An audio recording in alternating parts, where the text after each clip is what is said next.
Zoom's working, and I don't know if we got anyone on Zoom.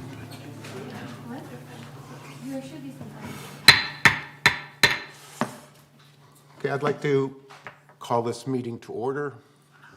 This is the United Laguna Woods regular open meeting of the United Laguna Woods Mutual Board of Directors, a California nonprofit mutual benefit corporation. It's Tuesday, January 10th, 2023. It's about 9:32 a.m.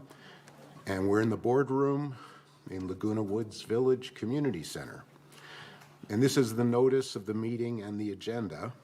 So I'm calling to order and establish a quorum, which we do have.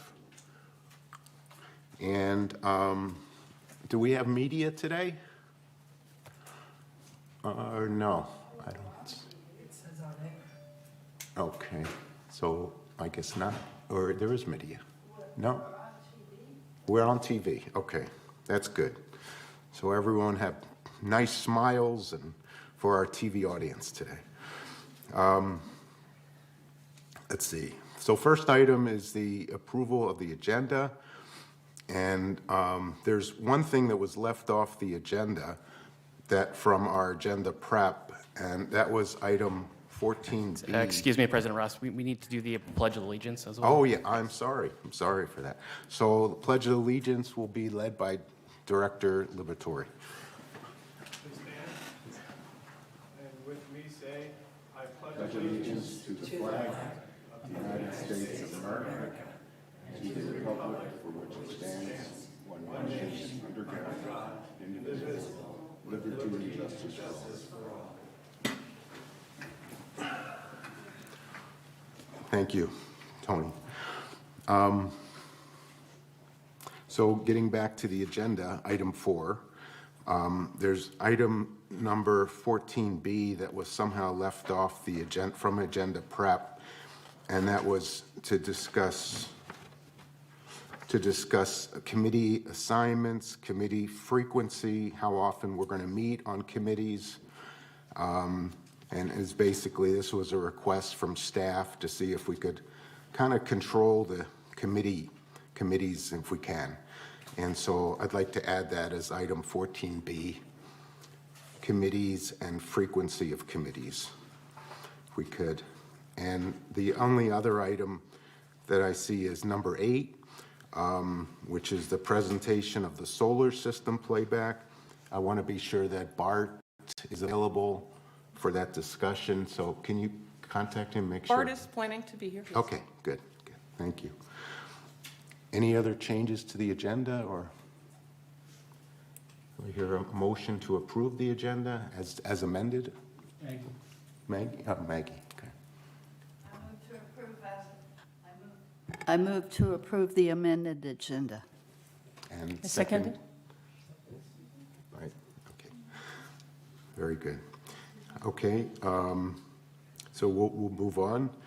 Approval of the meeting minutes from December 5th, December 13th, and December 22nd. Are there any changes to any of the meeting minutes from I do those have 3 dates? I do have one. Go ahead, President Azar. Ross. On 5B, December 13, if you go to that one, page 1 out of 18. You can see that says director absent, my name is there. And if you turn the page, you can see at least 3 times I mentioned things for changes, how I can be absent when I am doing that. So cross your name off of absence. Yes. Okay, Yes.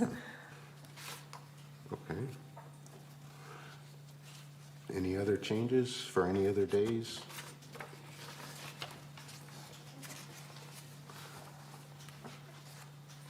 Maggie? I have a question. This says on page 4 of 18 of 5B, it has Francis Bach. Is it Francis or Allison? My legal name is Frances Allison Bach, and I informally use Allison, so if you're suing me, it's Frances. If you're my friend, it's Which would you prefer? Allison. Okay, let's change that to Allison. Thank you, thank you. Good to know. Okay. Any other changes? Or do we need a motion to approve the meeting minutes as amended? As amended, yes. So you, I move to approve Agenda 5A, B, C as amended. okay, and Maggie seconds it. Okay, thank you. Okay, report of the chair, I guess is next. That's me. I wanted to wish everyone a happy new year and glad to see everyone in our audience and smile. We'll smile for the TV cameras too, because there's a lot of residents in this weather conditions that couldn't get out today, and I don't blame them because the rain is pretty nasty today. So those of you who came, welcome, and those of you who are watching on TV, welcome as well. And I'd like to continue running these meetings with a high degree of professionalism and decorum, and not based on Lenny's rules, but based on Robert's rules, which is the way we should do our meetings. And so I'd like to encourage people to try not to interrupt other people, try not to do personal attacks on other people, and we try to avoid debates. And if necessary to warn people about this continued behavior, we will, but, or I will. And if necessary to remove someone from the meeting, I'll make sure that happens as well. I just want to be sure that our meetings are continuing to be held as professionally as possible based on Robert's rules. And then the other thing I wanted to discuss,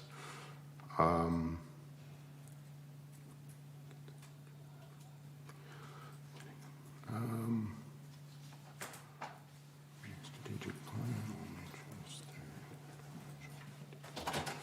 At our yesterday, we had a president's meeting where all the presidents of the boards got together, and we discussed two main things that I want to share with everyone. And one of the things is a strategic plan. It's a kind of a long-term plan to come up with between our mutuals, and to see if there's an interest in discussing with the various mutuals to come up with a long-term plan, a long-term strategic plan. And that would be a combined plan for Third, for United, for VMS, and for Mutual 50. And at the meeting, it was kind of discussed, and it was kind of agreed that GRF is working on their own plan and would like to continue working on their own plan. And Third may consider joining with United to come up with a strategic plan. They wanted to review it with their board. And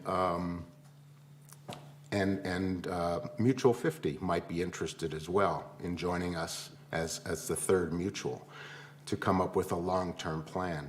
So I just wanted to advise you, it's still under discussion, and we still will move forward with a strategic plan, a long-term plan, telling us where we want to be in 3 to 5 years.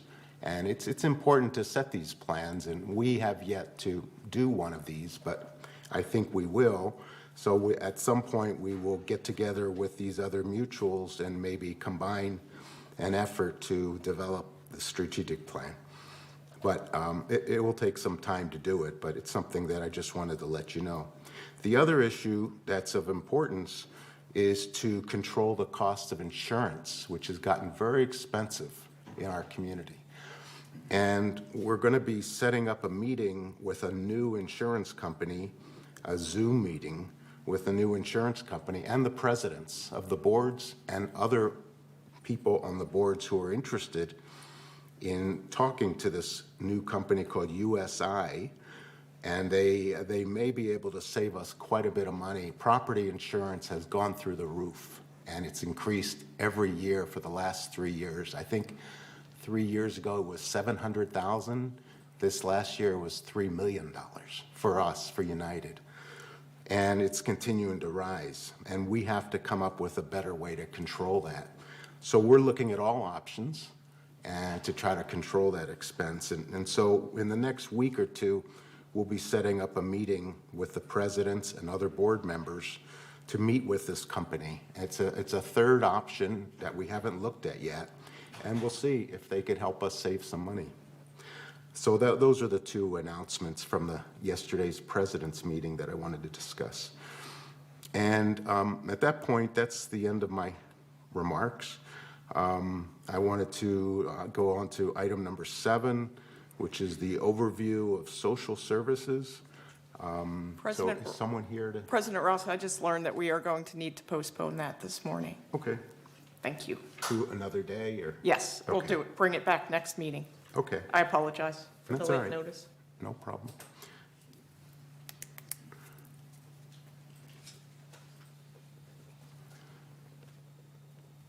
Okay, so the next item is Bart. If he could please present the solar system payback report that he presented at MNC and did such a good job at that. I thought I'd bring him back again to do it again for our entire board. So, thank you, Bart. President, board members, I appreciate the opportunity. We presented a version of what you see, what we have shared with you, which is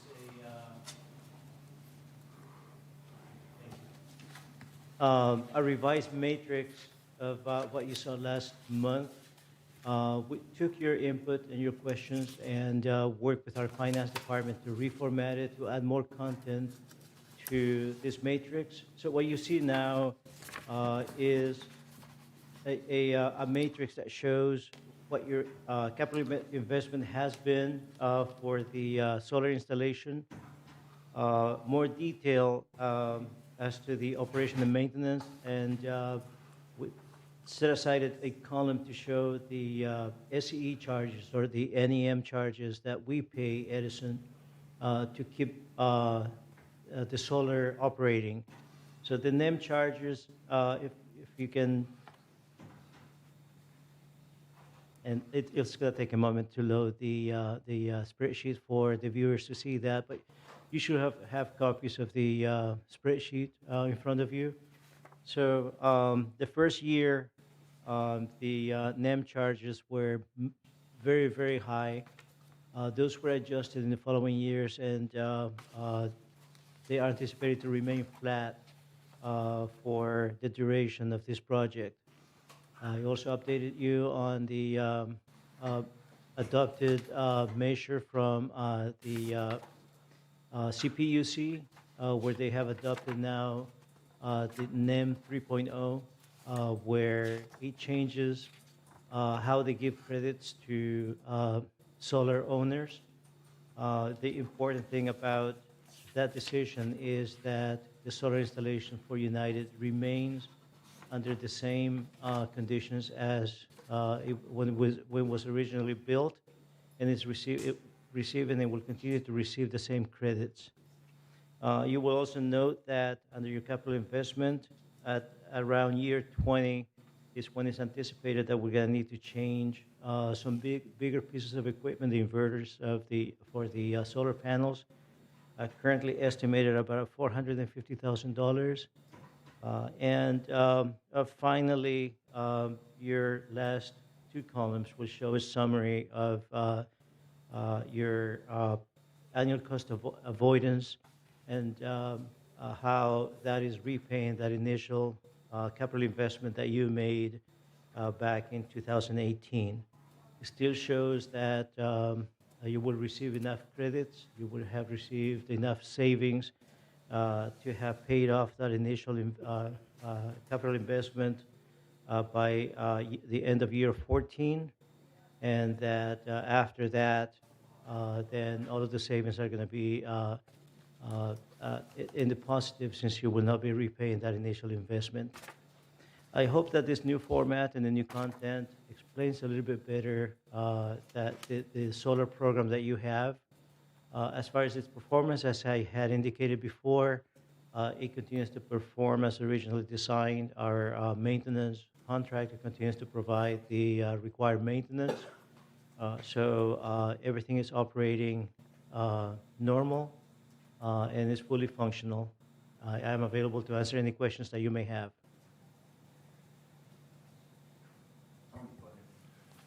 Mr. Mejia, our talk the other day about what's going to happen on April 21st. The utility companies are really trying to put the solar thing to rest, right? And make it as competitive, bring our cost of doing solar up to what the utilities are charging. Is that correct? Is that my understanding? So the net impact of the newly adopted NEM 3, which was adopted back in December and becomes in effect in mid-April,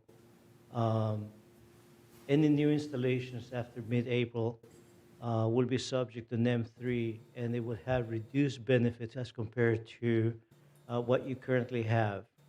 It is estimated that the time to repay that initial investment will be double based on the information that we have received now. Unless you do a combination of solar panels and batteries where you will directly benefit from the production of solar power and then for you to utilize it when you need it the most. And from what I understand, and I don't have all of the details as to all of the reasons for this plan, but it is meant to bring equity to lower income communities that are not able to afford the installation of solar panels. And it was their argument that with the current program, all of the ratepayers were in a way subsidizing the benefits for those that are producing solar power. So with this new measure, they bring more equity to that, but that would also reduce the benefits that you currently enjoy with your current installation. So they allow a period of time for its adoption. As mentioned, they voted on this measure back in December. There's going to be a transition period, and that will allow any projects that were in the works or brand new projects that get to be finalized before April 14th will still be grandfathered into the NEM 2.0, which is the one that we are under, and will receive the same benefits. So if I'm hearing you correctly, after this April to-do date, if we decide to go in, we're going to have to ante up a lot more. Did I hear you correctly? So it will take longer to recover that investment that you make initially. There are other benefits, of course, that are non-monetary, but not taking those into account, your initial capital investment will take longer to be recovered under the new NEM 3.0. Thank you, Mr. Mejia. I have laryngitis, so. But is this just Southern California Edison? Is it national? Is it California? This new NEM? It is only California. All of California utilities? Yes, different Edison. utilities, and in our case, since Southern California Edison is our purveyor, they are the ones that it is passed through them, and they're the ones that will need to implement those measures under their programs. So even San Diego Gas and Electric, they would be doing the same thing? Similar measure and the same requirements will apply to them as well. Thank you. Did that require state approval? So the CPUC is a state agency. I believe it lies with them, and they have the authority to approve those changes. How wonderfully convenient. Thank you. Yeah, a couple questions. I assume year 1 through 4 are based on actuals now, is that correct? Correct. And how's that compared to our original projections? So it was very close. The anticipated rates and the production has been, from the very beginning, has been very consistent. So the only variable are the Edison rates that we use to apply the credits that we get. And so production has been the same. The credits have been on target. Thank you. Thank you. Thank you for presentation. Paul, can you bring this one up to the, as mentioned, is 1 to 4, 1, 2, 3, 4, we can see is exact, is going up, and I can see projection for the 5, 6, 7, 8 is kind of going down and back up. And what is this kind of going down, going up, going down? Why you said, for example, is going to goes to the 2023 to 214, but then goes up and then goes down. What is this up and down? So I'm glad you What's bring the that. reason for that? I don't know. So if you look at your annual cost avoidance by itself, it will still show a trend of increasing benefits. But there are additional expenses that we incur in order to keep the system running. It's operation and maintenance. There have been some minor repairs that we had to do. The board approved an increase in the current budget to $35,000 per year to take into account the anticipated standard operation and maintenance and the repair of any parts that fail that are not covered by the warranty. So basically, am I understanding correct? The way that is not precisely going up all the time because of the cost. If the cost in future goes up, that means this projection is a little bit down. It will be adjusted. Am I correct? It will be adjusted as the actual expenses occur, and we will make those adjustments. The same with the rates. Right now, our anticipated rate increases are at a fixed percentage. Those get adjusted as we get the information from Edison as well. Thank you. Maggie, go ahead. What area is covered by SCE? What area of this state? How far does Southern California Edison go? North. And I do not know the boundaries of SCE. Okay, thank you. Actually, can I say it is Central, Coastal, and Southern California, these three areas. Question is, where is the line? See, so Is they said 50,000 square mile area of Central, Coastal, and Southern California. That's what yes, okay, so is that Bakersfield? Is that Sacramento? Is it San Francisco? I mean, this is what I'm thinking of. When does Northern California Edison come? And how does that compare? Just for curiosity's sake, never mind. Director Blackwell, I may look into that. At this time, I do not have that information, but I can provide that to you separately. So based on this program, when it started, the capital investment was about $3.5 million. And over a period of time since then, we're projecting annual net cost savings of around $300,000 per month, roughly. And so that's projected, just to simplify this, to give us a break even in year 14 to recover our full investment. And then after that, we will begin to become positive. And as costs of Edison continue to increase, that could help us recover faster, right? That's correct. Because we avoid more costs, essentially, as the cost of Edison increases. So and then one question I have is, I remember when we started this program, I thought our net electrical costs was around $300,000 per year. So if we're net, we're saving $300,000 based on this program. Do we pay any additional electrical costs on top of this savings each year, or is our costs for electricity very minimal in So- United? Let me try to answer that question. First is the solar installation that this program provides benefits to is for a number of specific accounts that they call it aggregated accounts, where they have been combined. And that is not all of the accounts, not all of the services that United has for common areas.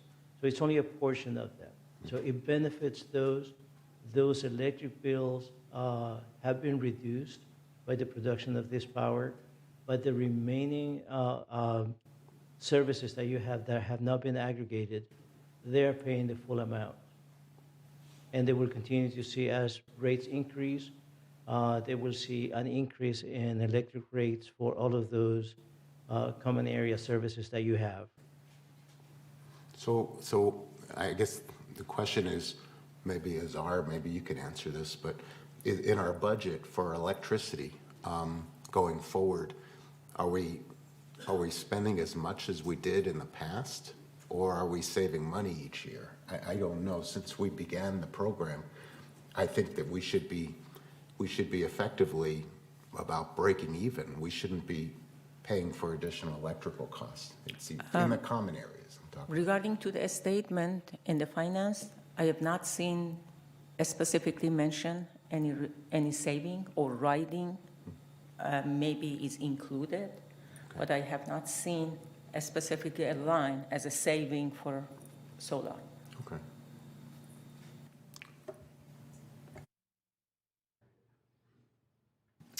Yeah, I just have one question.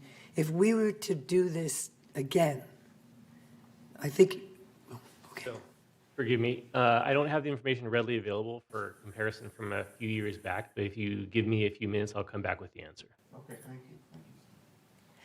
So if we were to do this again, I think you said it would double the price, right? If we were to, do the same kind of installation again? It will. It wouldn't be that price, 3.5, right? So the customer installed a similar solar project like the one that you did a few years back would probably be in the maybe 25-30% more than this amount, but the time that it will take to recover that investment Would be longer. will be double. There's, okay, Allison, please. I also have laryngitis. Approximately what percentage of our electrical use is covered by solar, if you had to estimate? And I do not have that figure with me. We will have to see, perhaps when Steve comes back with the numbers, we can see a comparison of what was there before and what is now.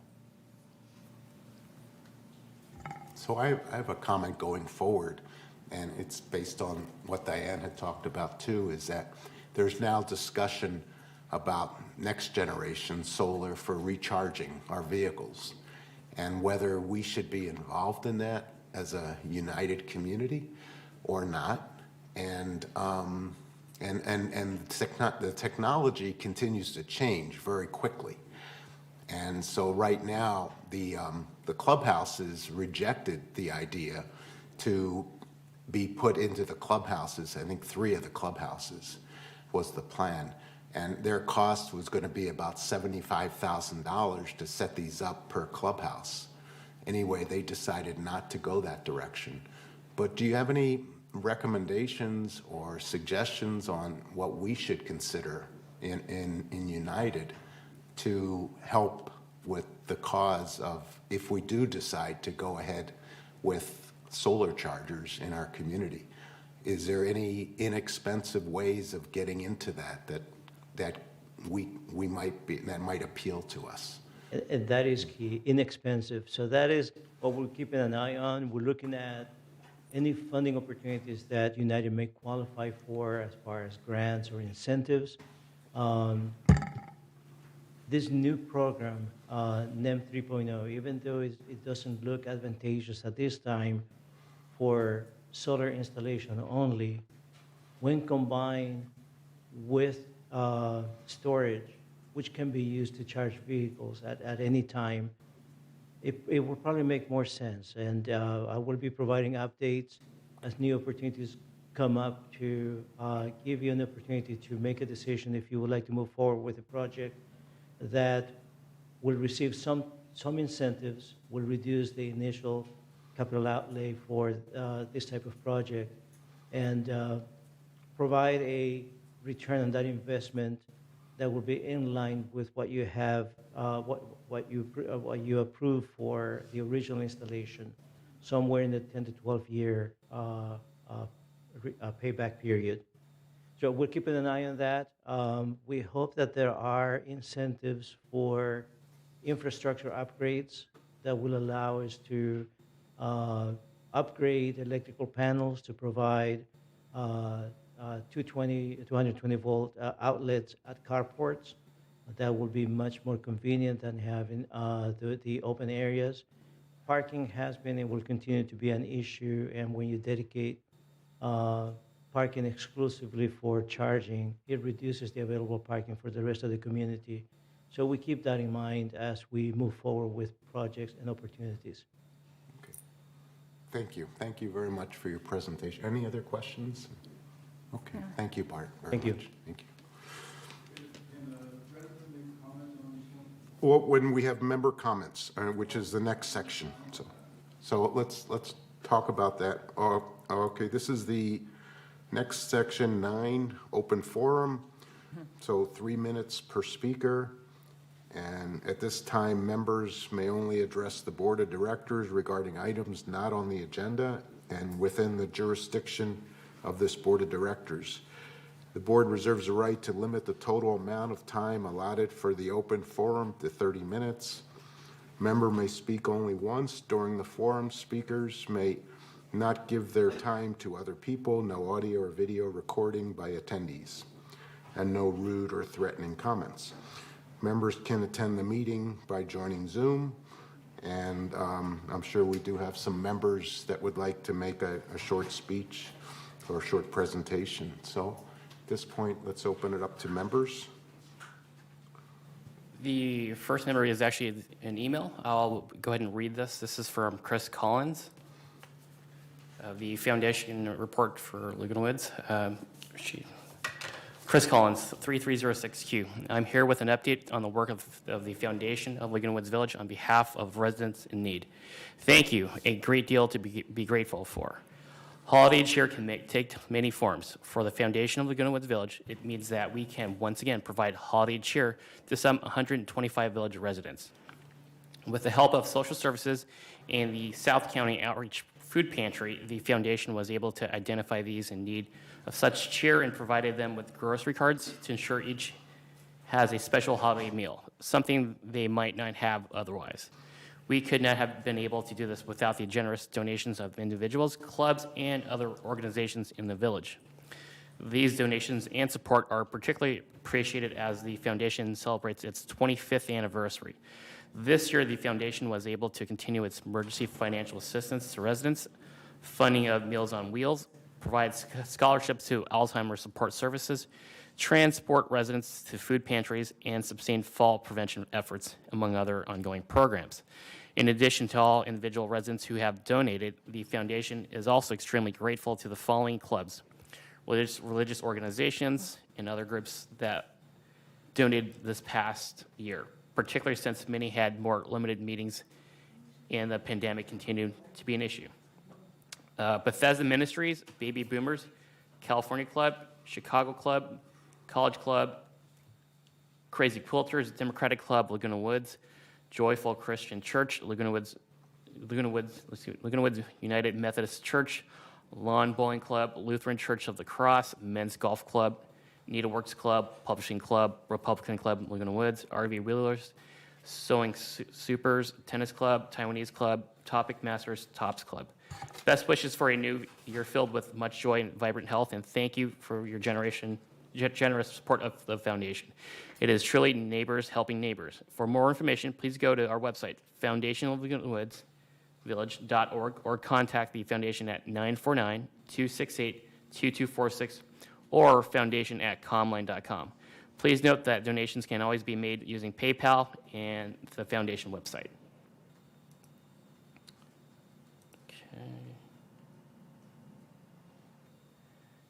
The next speaker is Catherine Arndt of 901Q.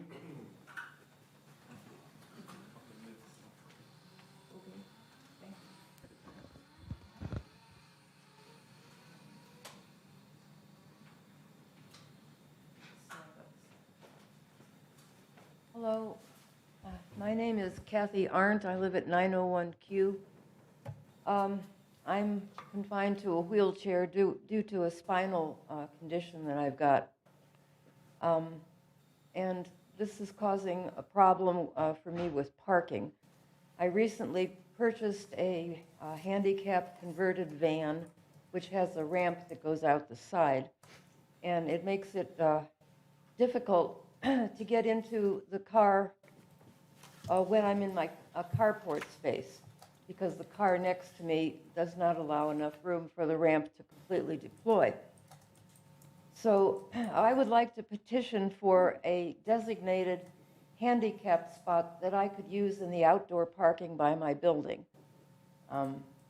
The specific spot would allow me to deploy the van or deploy the ramp and not have to bother the neighbor in the next parking space over and so on. So that's my issue. Did I say everything right? So you'd like to have one of the spots reserved for you that's closer to your residence, is that right? And then make it a handicap spot? Yes. Yeah. Yeah. That should be, I think that should be brought up at our M&C meeting?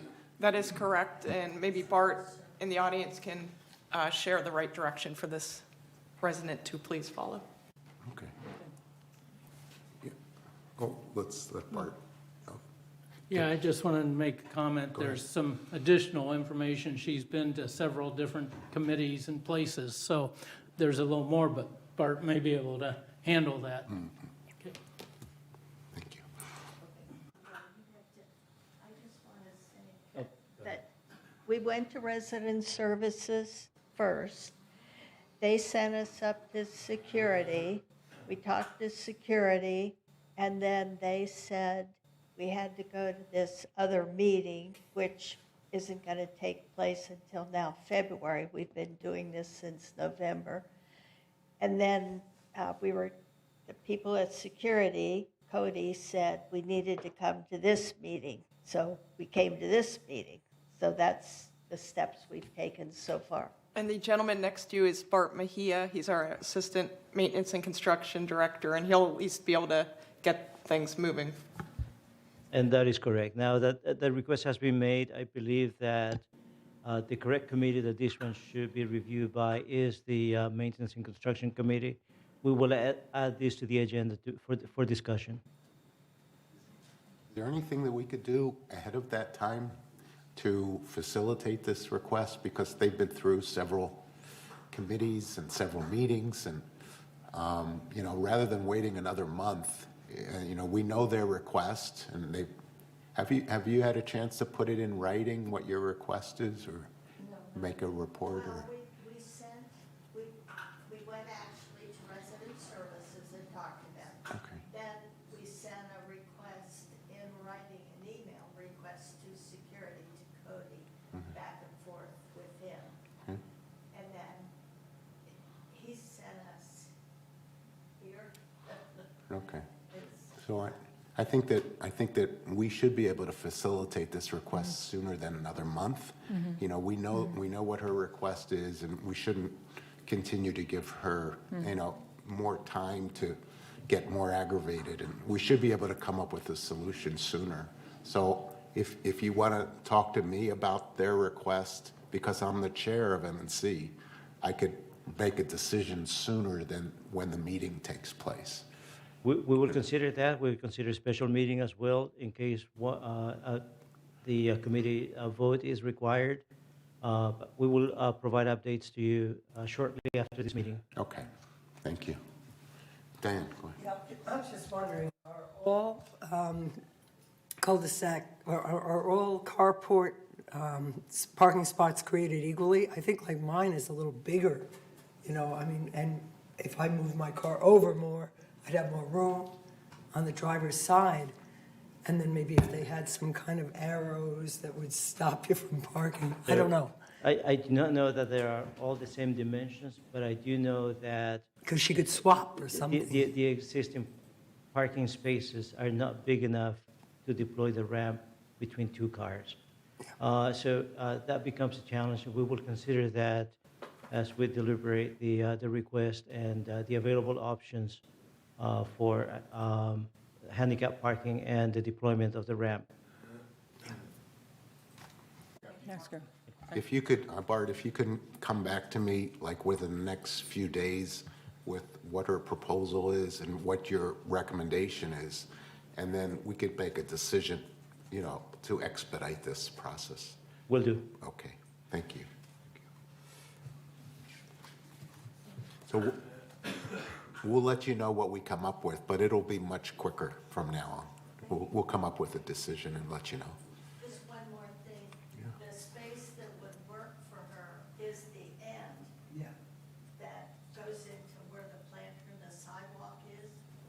So that way, the thing goes out to the sidewalk. It doesn't interfere with anybody else. If we put a handicap sticker on that spot, how would we prevent other people from parking in that spot that live with you, you know? President Ross, we shouldn't discuss this here. Yes. Let's leave it in Bart's All right. capable hands, Okay. and we'll All come right. up. Yes, sir.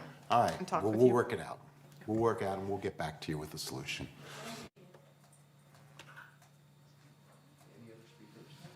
I don't know if Director Simon has her hand raised. I don't know if you want to let her talk first or not. Director Simon has her hand raised on Zoom.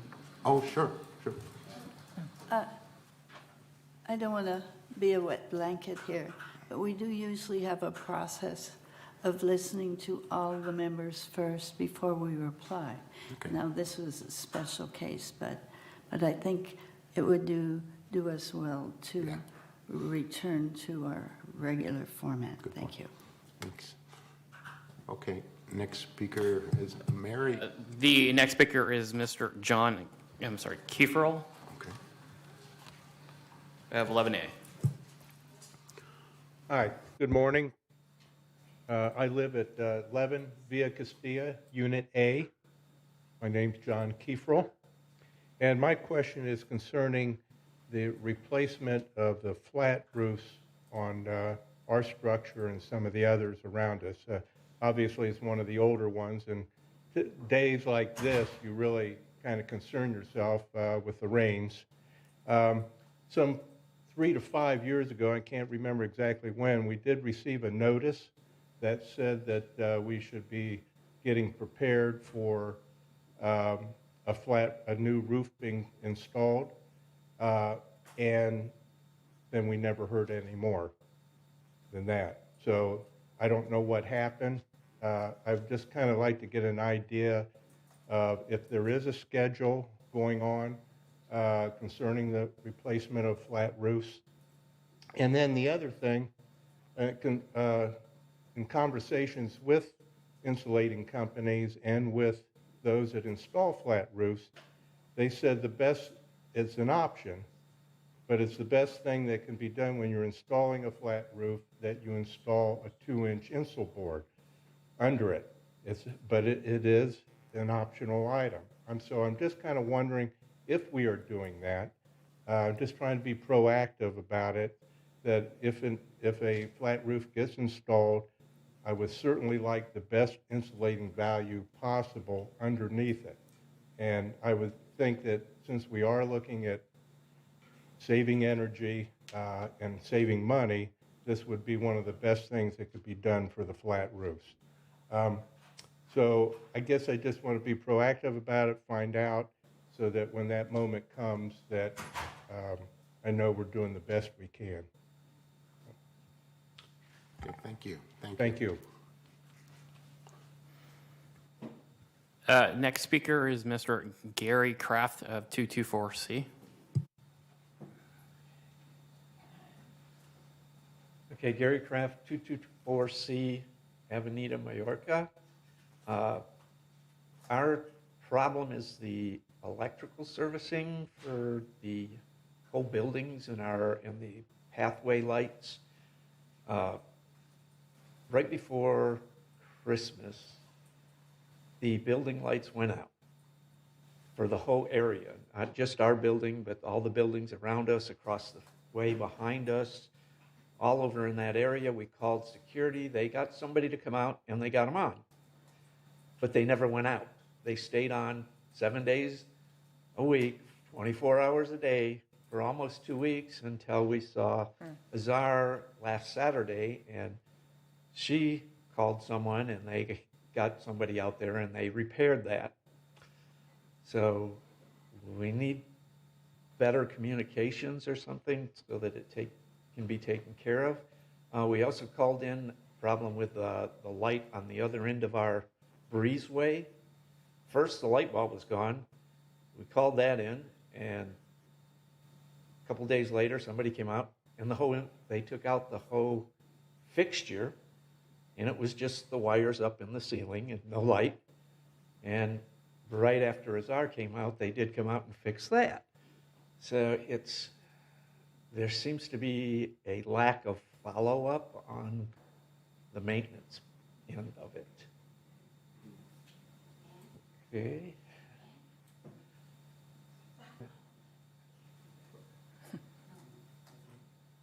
Only one issue. Well, we do have another issue, and it's with one of our neighbors who has looks like a homeless camp in front of her doors, in her carport. She's got a car that hasn't been registered for over 2 years. It's just been sitting there. We've reported it at least 3 times, and nothing seems to be happening. It just keeps getting more and more trash and more things put in front of her doors. Our neighbor over here, Beverly, she's in the unit right across from it, and she looks out into it, and there's trash everywhere. And it goes all the way around her house. We know a neighbor down the way. Their bedroom window opens up into the back of her unit, and they see all this stuff all the time, and nothing's been done, and it's been over a year. So I have both your items. I will have the pertinent staff follow up with you today to get things better situated, and we are working on the lighting issue. I think you probably received that update, but we are looking at that as well. So you'll hear from staff on both issues today. all right, thank you. Thank you. The next speaker is Mr. Andre Toring of 188B.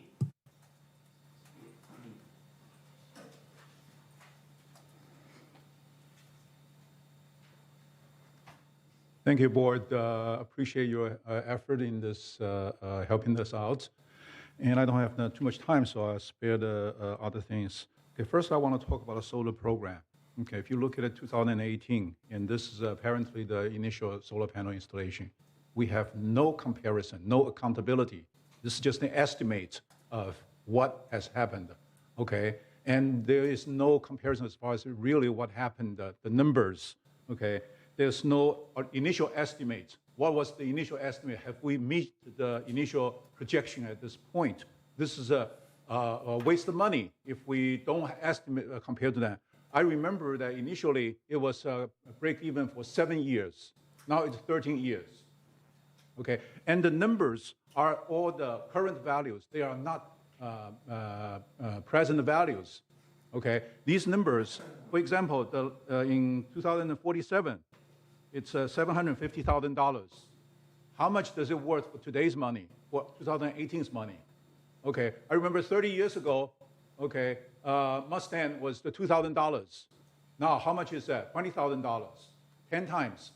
So it's just not a valid comparison. Okay, we need to find it out. And this is a standard project management best practice to use present value instead of using future value. That's not the right way to do it. Okay, estimate it, and this is over-exaggerated whole thing.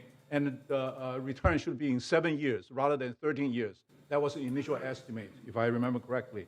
Okay. Next thing, I want to talk about our surplus disappeared. Okay. I received my new assessment of 2023. There is no deduction of surplus from the past years as described in our financial statement and occupancy agreement. Why is it disappeared without a trace in our assessment calculation? Okay. In 2020, we have $4 million surplus. In 2021, we have $2.64 million.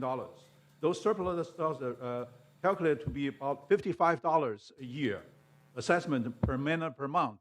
Okay, per man per month, $55, or $35 per man per month.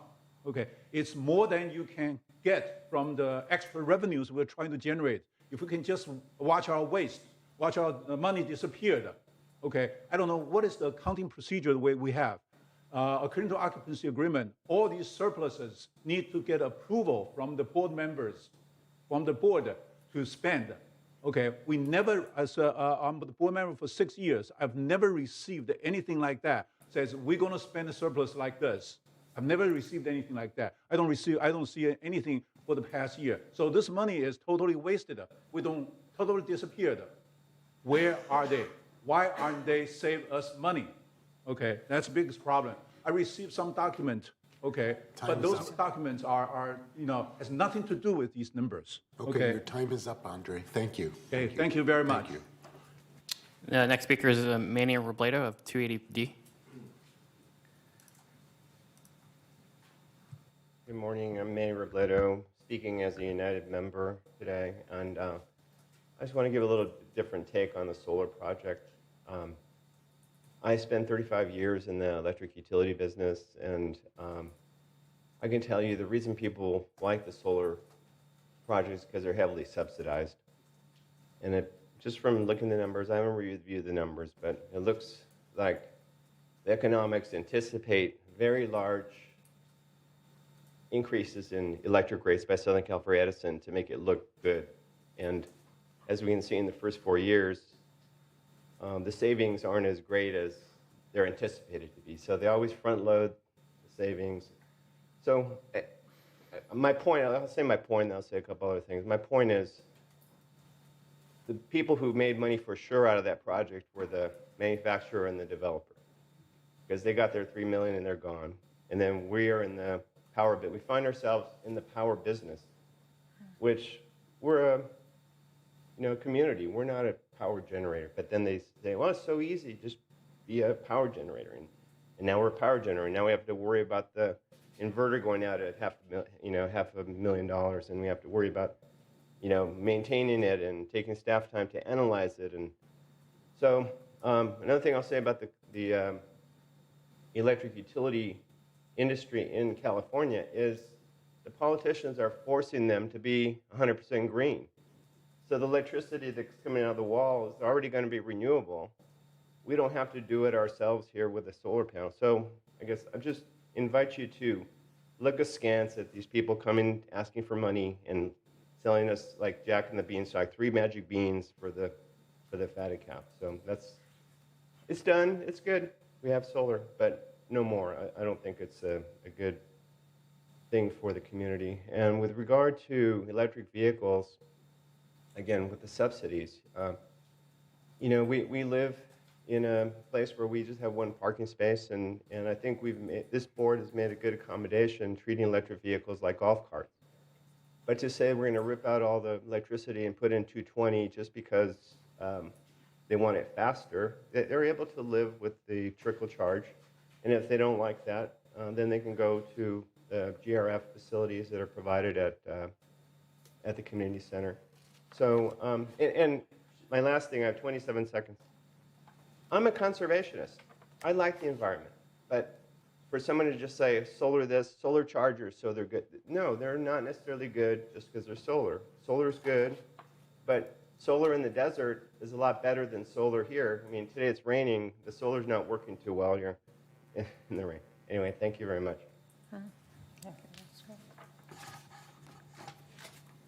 others? That's the end of the member comments. Okay.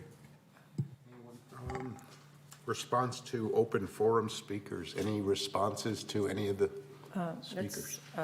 Oh, Steve. Thank you. The question was asked, how much were we spending on average prior to the installation of the solar versus what you're spending now? So between 2013 and 2016, the average expense for utilities was $410,000. From 2017 through 2022, it's been $140,000. So annually, you're seeing about $270,000 cost reduction. Yes, please repeat one more time. Repeat those numbers. And slowly. Sure. From 2013 through 2016, you averaged $410,000 specific to United. And in 2017 through 2022, it was $140,000. A difference of $270,000. Okay. So we did save $270,000. On average, correct. On average. That's good. And would you like, while you're there, respond to one of the other residents regarding the surplus? Sure. So in both 2020 and 2021, there was not an operating surplus. So part of the confusion has to do with when we present on an annual basis the audited financial statements. That dollar amount is consolidated, meaning it takes into consideration both your operating and your reserve funds. So each year when you see the audited financial statements, you see a positive amount, a net income equivalent. But when you spread that dollar amount out to just the operating amount, unfortunately there's been a deficit in both years. So, and most of that has to do with your property insurance, which has been increasing the past couple of years. For instance, I want to say back 4 years ago, you were averaging about $700,000 in property insurance. Right now, you're averaging about $3.5 million. So it's been increasing on an annual basis. We're doing what we can to decrease that going forward, but that's been the reason for the deficit for the past few years. And then furthermore, forgive me, we will be going and entering a kind of a FAQ, a frequently asked questions, on the website. So to answer this question, that way if someone asks it in the future, we will direct you to the website and give you an explanation further. You're preparing a written response to that question to send out within the next week or two? Correct. I'll provide the information to the board. Correct. Okay. Yes, that's important. Thank you so much. Thank you. Okay. Response to any other responses to any of the speakers? And now we have Director Cash Apgar, response to past open forum speakers on past issues. Do we have any? Thank you, Mr. President. I do have a few responses here. First is, can I say the name or no? What do you think? Yes, it's the name because they came here with the name and manual number. Okay. The name, Elizabeth Romano. She was asking about harassment complaint she sent, complaining about the drop-in lounge TV being set to Channel 6. She alleges having aired on the channel is elder abuse. She's saying keeping the Channel 6 is elder abuse. She should be allowed. The drop-in lounge is open to all residents, is the response, as a social location. The TV is set to channel TV6, it's a village channel, to eliminate harassment issues that occurred in the location some time back when the residents were fighting over various channels. She wants to reserve the reserves to be used so she can get a loan on her manor. This opinion is received and we'll look into it.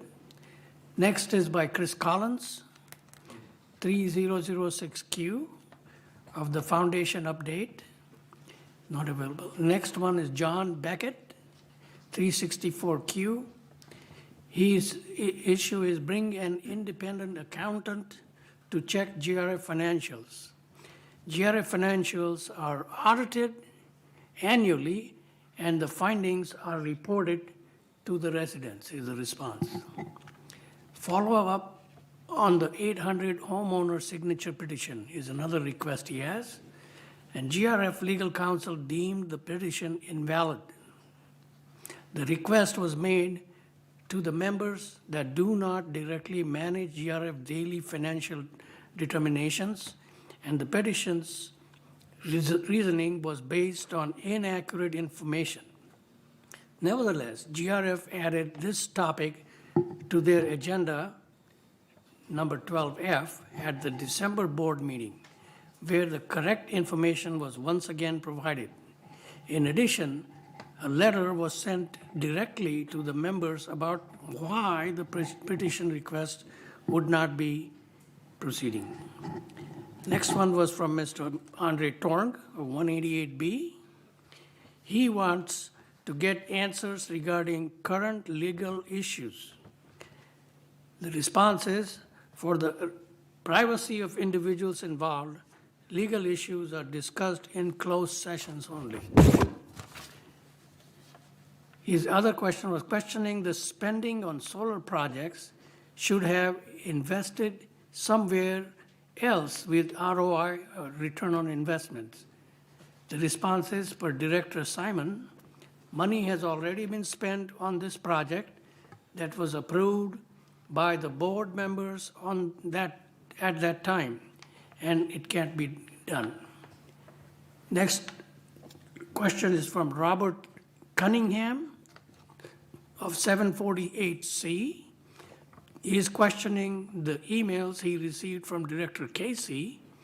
He is asking if email solicitation is a violation.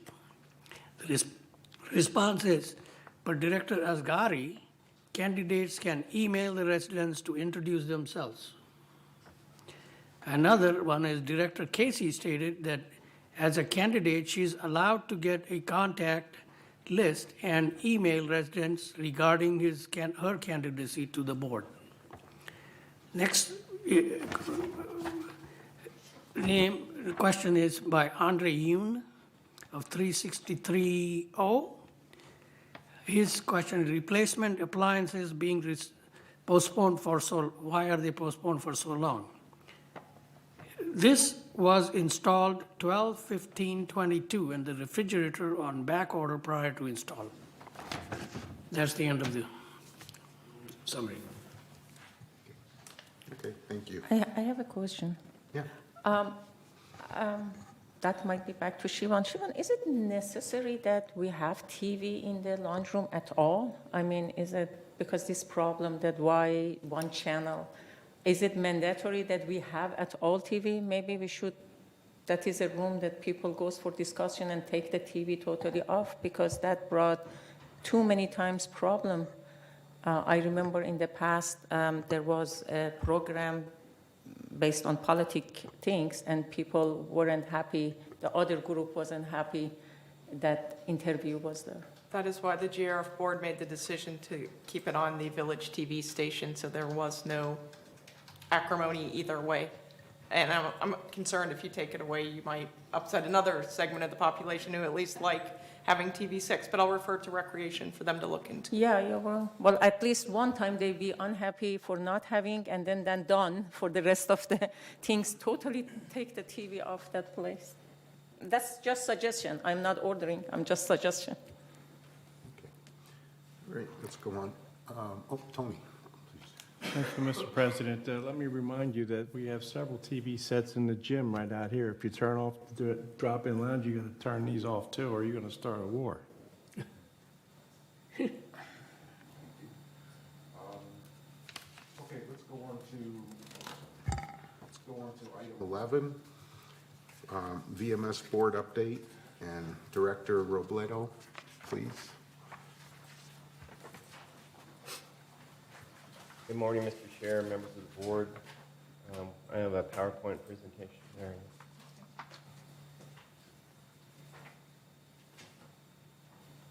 First slide, please. So first of all, I'd like to introduce our new board. There were several appointees. We have now, and there was an election of the officers. So the board has elected Rosemarie De Lorenzo as the chair of the board, and Wei Ming Tao as the vice chair, and Diane Phelps as the second vice chair. We have a new member from GRF. Her name is Deborah Allen. And we actually have a previous member of United on GRF now. That's Cynthia Rupert. And then Mary Sato is a new member from Third, serving on the VMS board. And then we have a new member from United, Homa Afshe, and Norman Kahn and myself are also members from United serving on the VMS board. Just for the residents who don't know, VMS are the hands of the different mutuals. So United doesn't have any direct staff. Everything's done through VMS, and all the trucks, all the people, they're all VMS employees. So you can look at VMS as the property manager. If you own, United owns the home, and VMS is the property manager. And we follow the direction of this board and of Third and of GRF. Next slide, please. So the second thing I'd like to do is talk about our planning, because it's a new year, and one of the things that the board has scheduled is a strategic planning meeting on January 25th, and it's going to include not only our board, but the input from the members from United, Third, and GRF, and we'll get together and decide what are the strategic priorities that we should be focused on. Of course, we have our day-to-day standard operating procedures, keep the trains running on time, but the improvements in the projects that we want to address and improve during 2023 will be addressed at that meeting. So for last year, we had a strategic planning meeting, and these are the goals that were produced collectively by the mutuals that participated. Last time it was on Zoom. It wasn't as free exchange of information. This year is going to be in person. So the first goal was provide excellent customer service.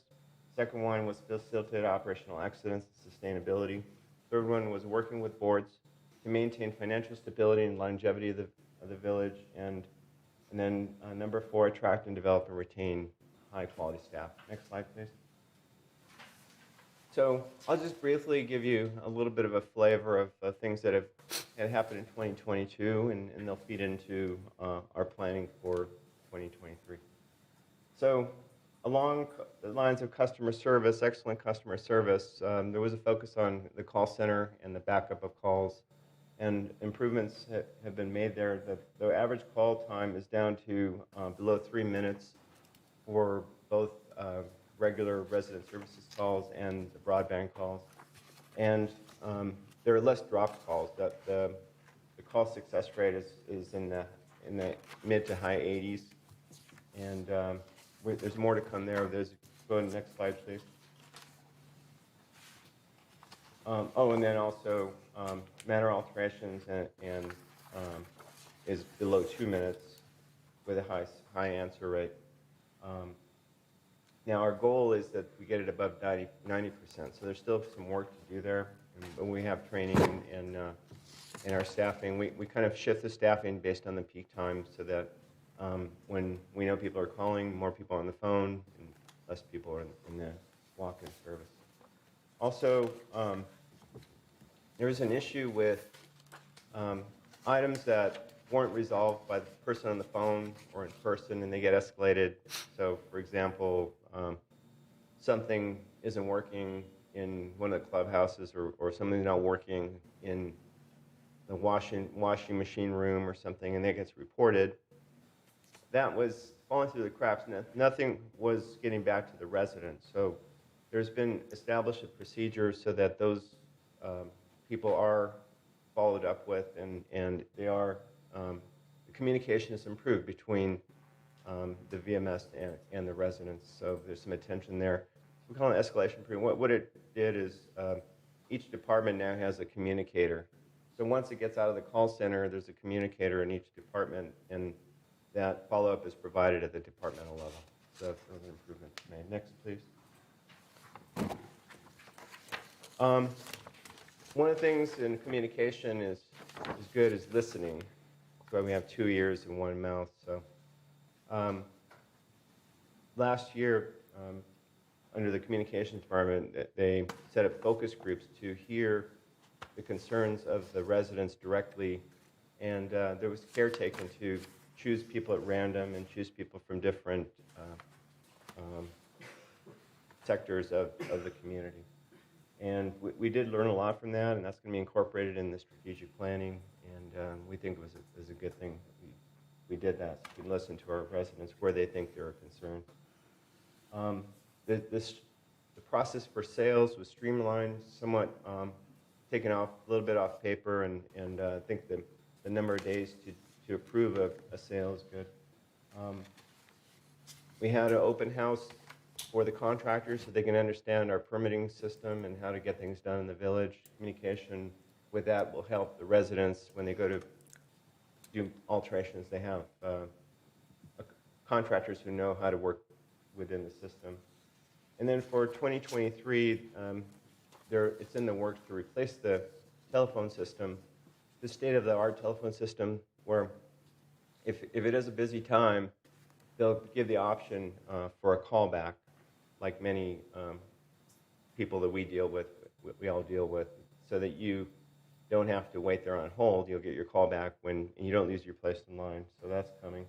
And the revamping of the village website to make it more user-friendly. Those are 2 things that are coming with regard to communication. Next slide, please. Operational sustainability.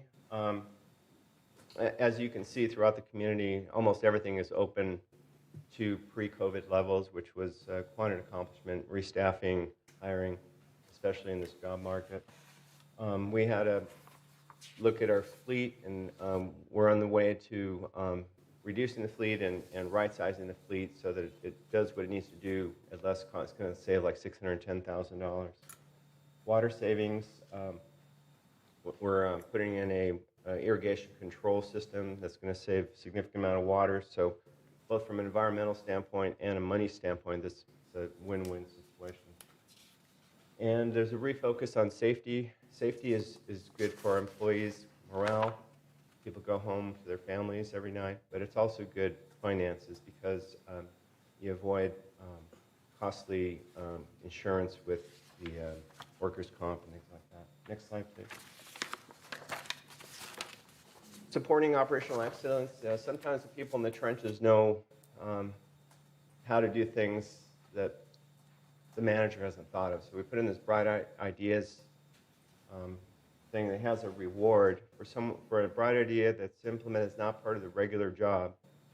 Then they will get a reward, a financial reward, which isn't a percentage of the savings. It's more of like a one-time thank you.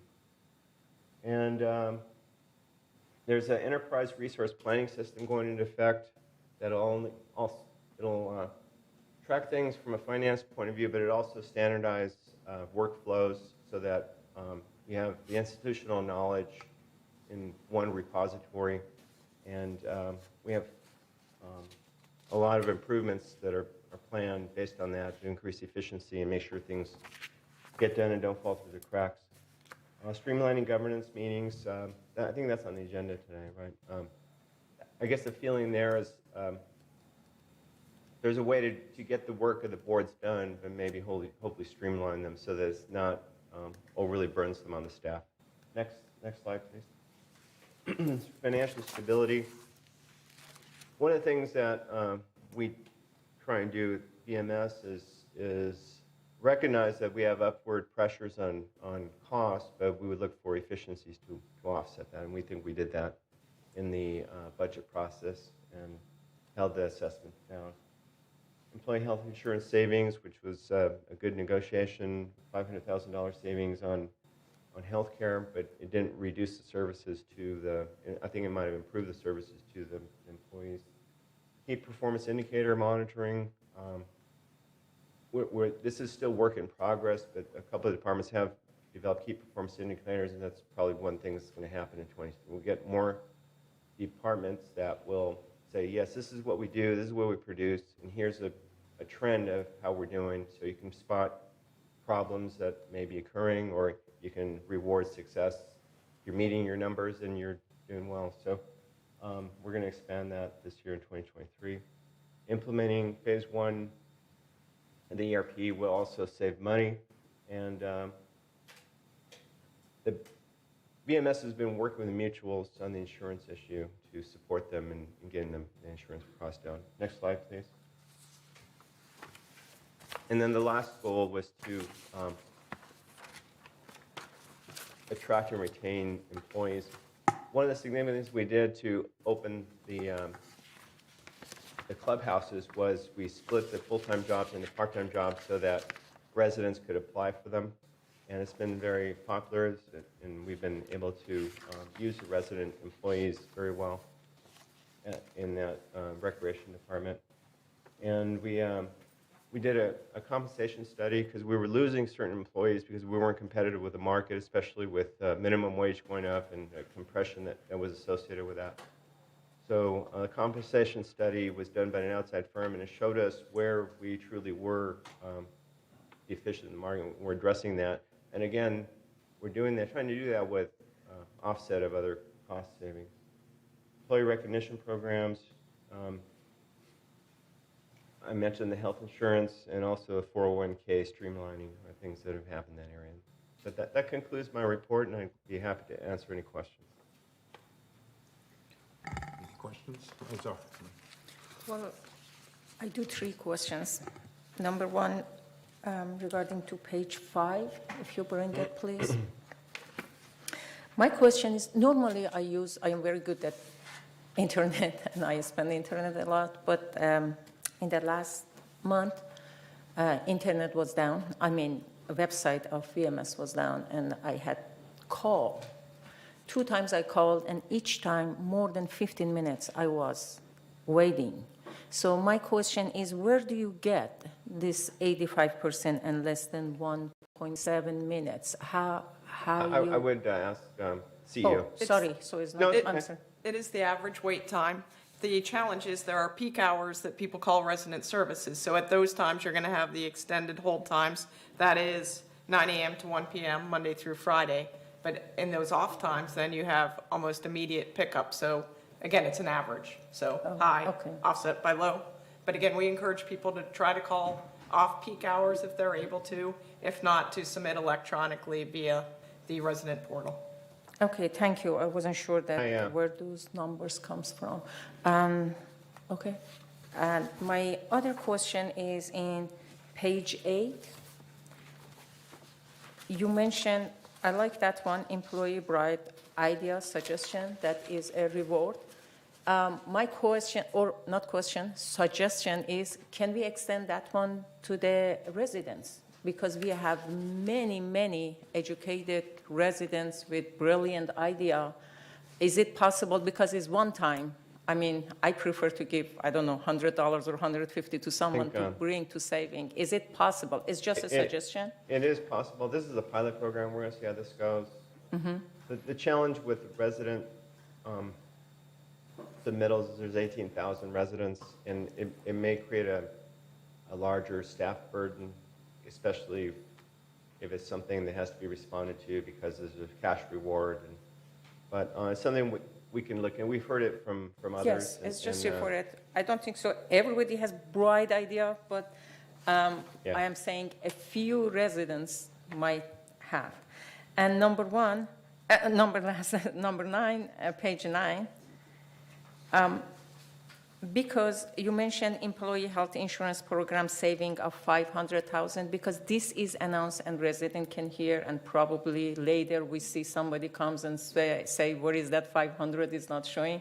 Oh, Just it was- announce that this is already, Budget. is it established to goes, pay for the compensation, additional to the compensation. So in that case, residents is not coming out and say, where is that 500? Why we are not seeing surplus It of was, that? it was known before the budget process, and it was considered in the budget process, so it offset some other cost increase. That's what I wanted to, resident not coming again. Thank you. My question is on slide 4. We got resident services annual percentage call answered 82.3. So 17% people do not hear back? No, they hang up, or the call does not go through. And I think Director Azar just mentioned, I experienced it myself. I'm the one, my washing machine breaks down a lot, and I call up, and it was during peak time, so I understood that, and I had actually had the thing hang up on me after 10 minutes, and I called back, and I finally got somebody. That's going to change. So we're going to have a new call system, and that's the one that's going to be Delta Airlines, where it calls you back whenever you don't lose your. So there's work in progress. We're not saying it's perfect. In fact, it's a good point. Our goal is to be above 90%. 82 is not good, but it's better than it was. It should be 100%. Yeah, it will be 100% with a callback system, I think. And So could you we agree remind with- us we what is agree with peak you. time one more time? I'm sorry, I Could didn't you hear remind us what is peak time one more time, or maybe write down in the paper? It's been in the blast numerous times. It's 9 a.m. to 1 p.m. 9 to 1? Yes. I'd like to thank Manny and Norm for presenting questions, or actually responding to questions that we had at our town hall meeting. And we're going to be publishing, that was from our December town hall. We're going to be publishing those in an e-blast. So thank you for your efforts to provide those responses. Our pleasure. And secondly, is that in conjunction with your strategic plan update, which is set for January 25th, I asked our directors to come up with a plan, and I'm going to ask them again to come up with a plan by January 17th with some ideas, requesting our directors to provide our 3 VMS representatives with a united to-do list for 2024 budget, not 2023, 2024 budget and business plan, to better control our number one expense, which is running at about 60% of our budget, which is employees and benefits, while providing employees with all the tools needed to provide the best services to our members. So we have to be careful. We have to be vigilant on our ideas. But for example, there's a union contract that's set to be renewed in November of this year, this year. And so that's an issue that might be included in our recommendations to take a very, very hard look at that union contract as we get closer to it. But there's other items as well that I'm asking our board. Some of our board members have already come back with a response, and I'm asking the rest of our board members to just think about some ideas that you may have that we could task our representatives with on VMS to try to better control our expenses. And so that's all I need to say about that. Any other questions for Manny? Okay, thank you, Manny. Thank you. Okay. Next item is the CEO report. So Siobhan, please. Honorable President, members of the board, this morning with the end of the year and the first year of CR&R service in our community, I want to highlight solid waste handling services and share information we've received from the city about its intent to improve CR&R's performance within the village as we move forward. This year, our General Services Department worked closely with the city to transition solid waste handling and recycling programs from Waste Management to CR&R Incorporated. This included the implementation of the new organics recycling program in response to Senate Bill 1383, implementing a new, more efficient bulky collection program, and coordinating replacement of tall bins with lower profile bins. Again, the one-year anniversary of CR&R service was January 1st, 2023. And since this service contract is between the City of Laguna Woods and CR&R, VMS has expressed concern to the city about CR&R performance in the village and asked what steps the city is taking to compel CR&R to improve its performance moving forward. One key performance measure is missed collections. There are 576 containers in United Mutual that are serviced by CR&R, and the statistics for 2022 on missed pickups in United Mutual include an average of 7 missed containers a month in the first quarter of the year. That's about 1.2% of the total containers. In the second quarter, there was an average of 4 containers missed per month. This reduced to about less than 1% of the total containers. In the third quarter, 8 containers a month were missed, or about 1.4% of the containers. And this last quarter, quarter 4, we averaged 13 containers missed per month, or more than 1.7% of the total containers. So the number of missed pickups is actually going up, which is not what we want to see. We want misses to be eliminated. CR&R identifies driver consistency as the key factor. When there's a relief driver that has to come in and cover for someone who's on sick leave or vacation, they're not familiar with the village, and containers get missed. To resolve this, the city is beginning to conduct follow-behind field reviews of drivers as they go through the village to see what might be hampering them. And then the city is also able to assess liquidated damages for containers not collected from the same enclosure on 2 consecutive scheduled collection days. To date, $1,200 in liquidated damages have been assessed for consecutive missed collections within the village in August, September, and October. I don't have November and December data yet. And the city is finalizing a process to reimburse the housing mutuals for those liquidated damages collected for misses within their jurisdiction. So that money will come back to the mutuals. Another performance area that we look at is hold times.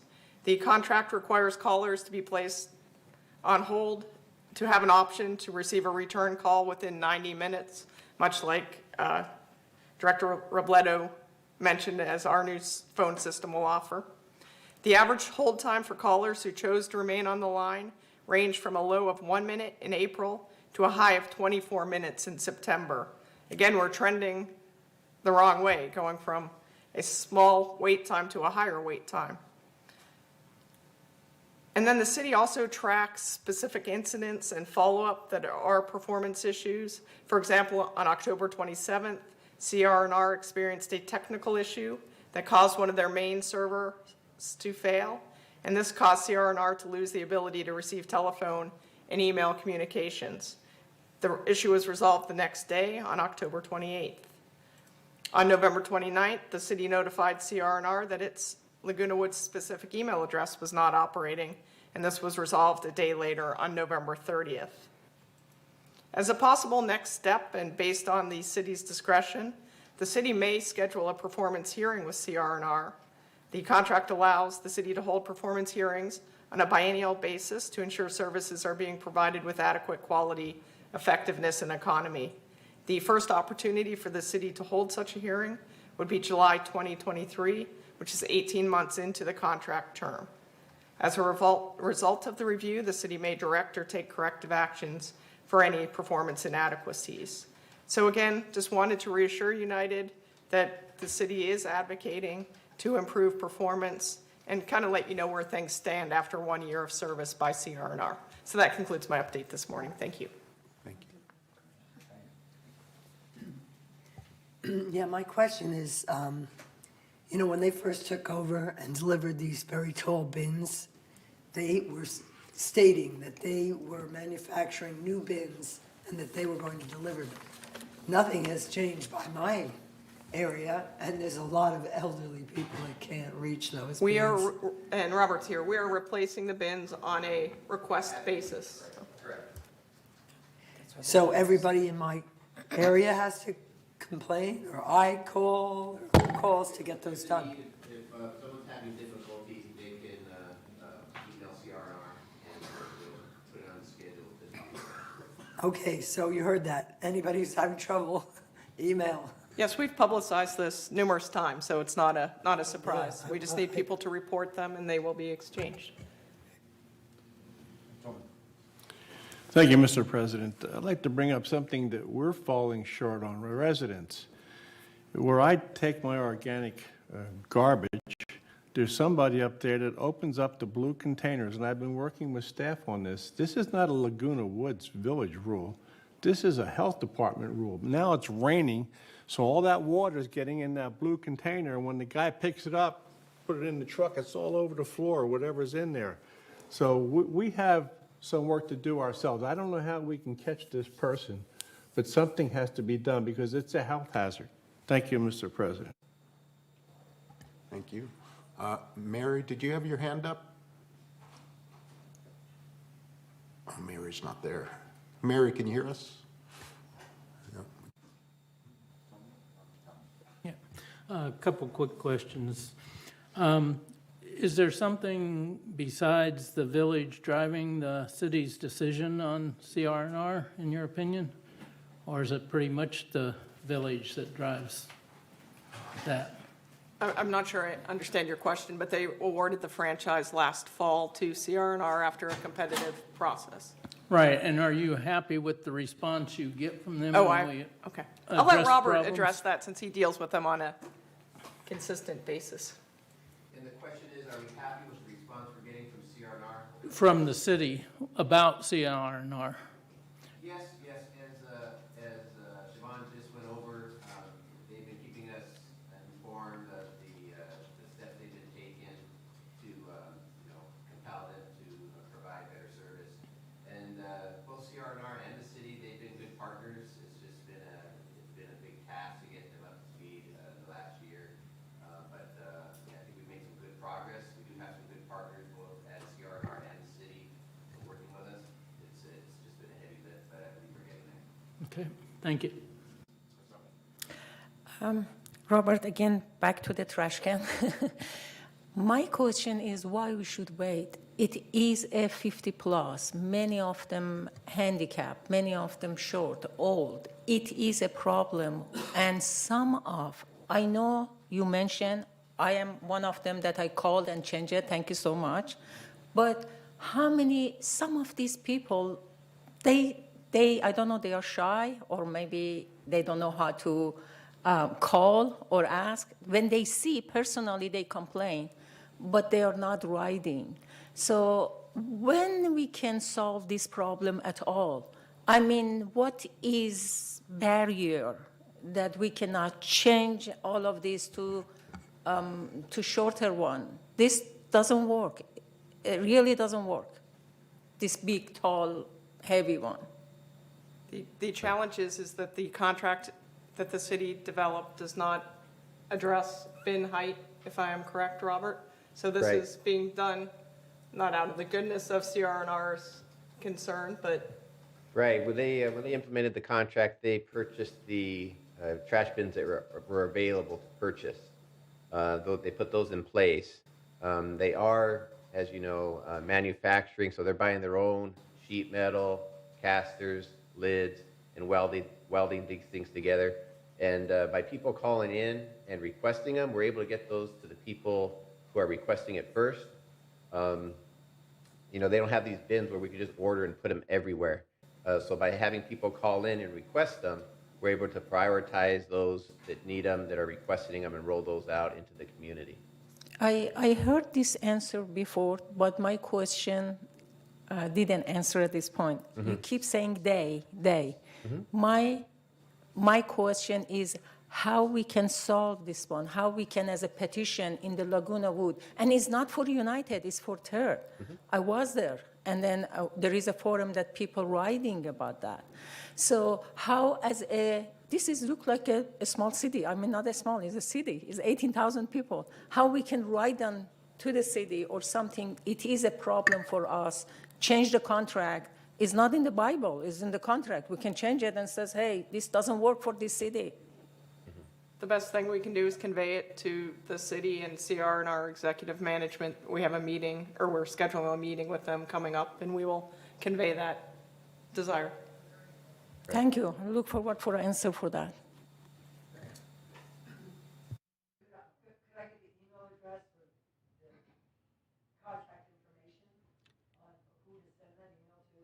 Yes, it's Laguna Woods -recycles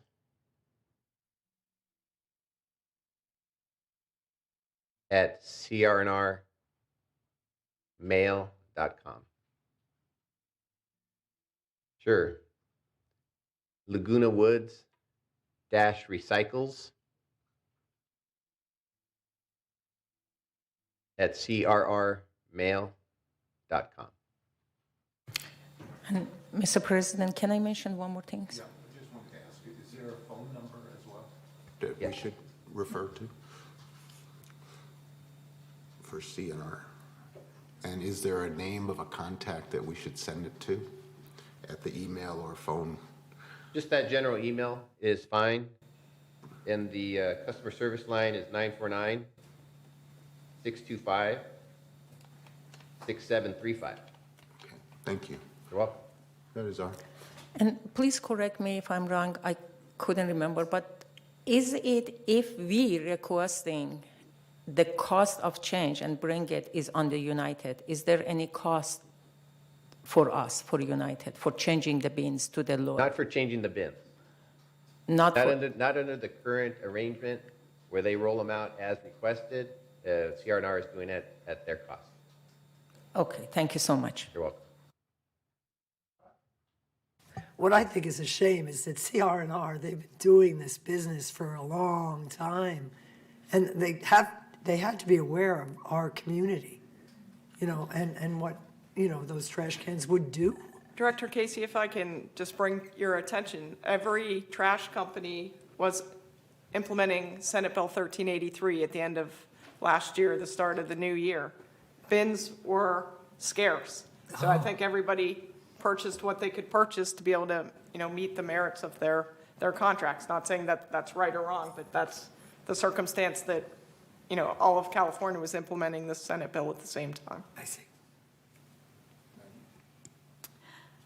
I'm embarrassed for my cul-de-sac. I'm embarrassed for the residents.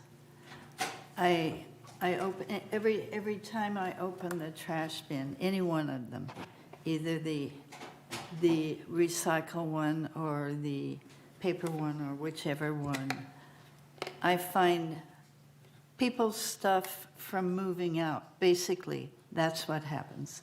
And so I know that we can be fined for that, but I haven't heard anything. I wonder if we should publish a list. I don't know what to do, what we can say. You know, we can't post signs all over because people don't read them and pay attention.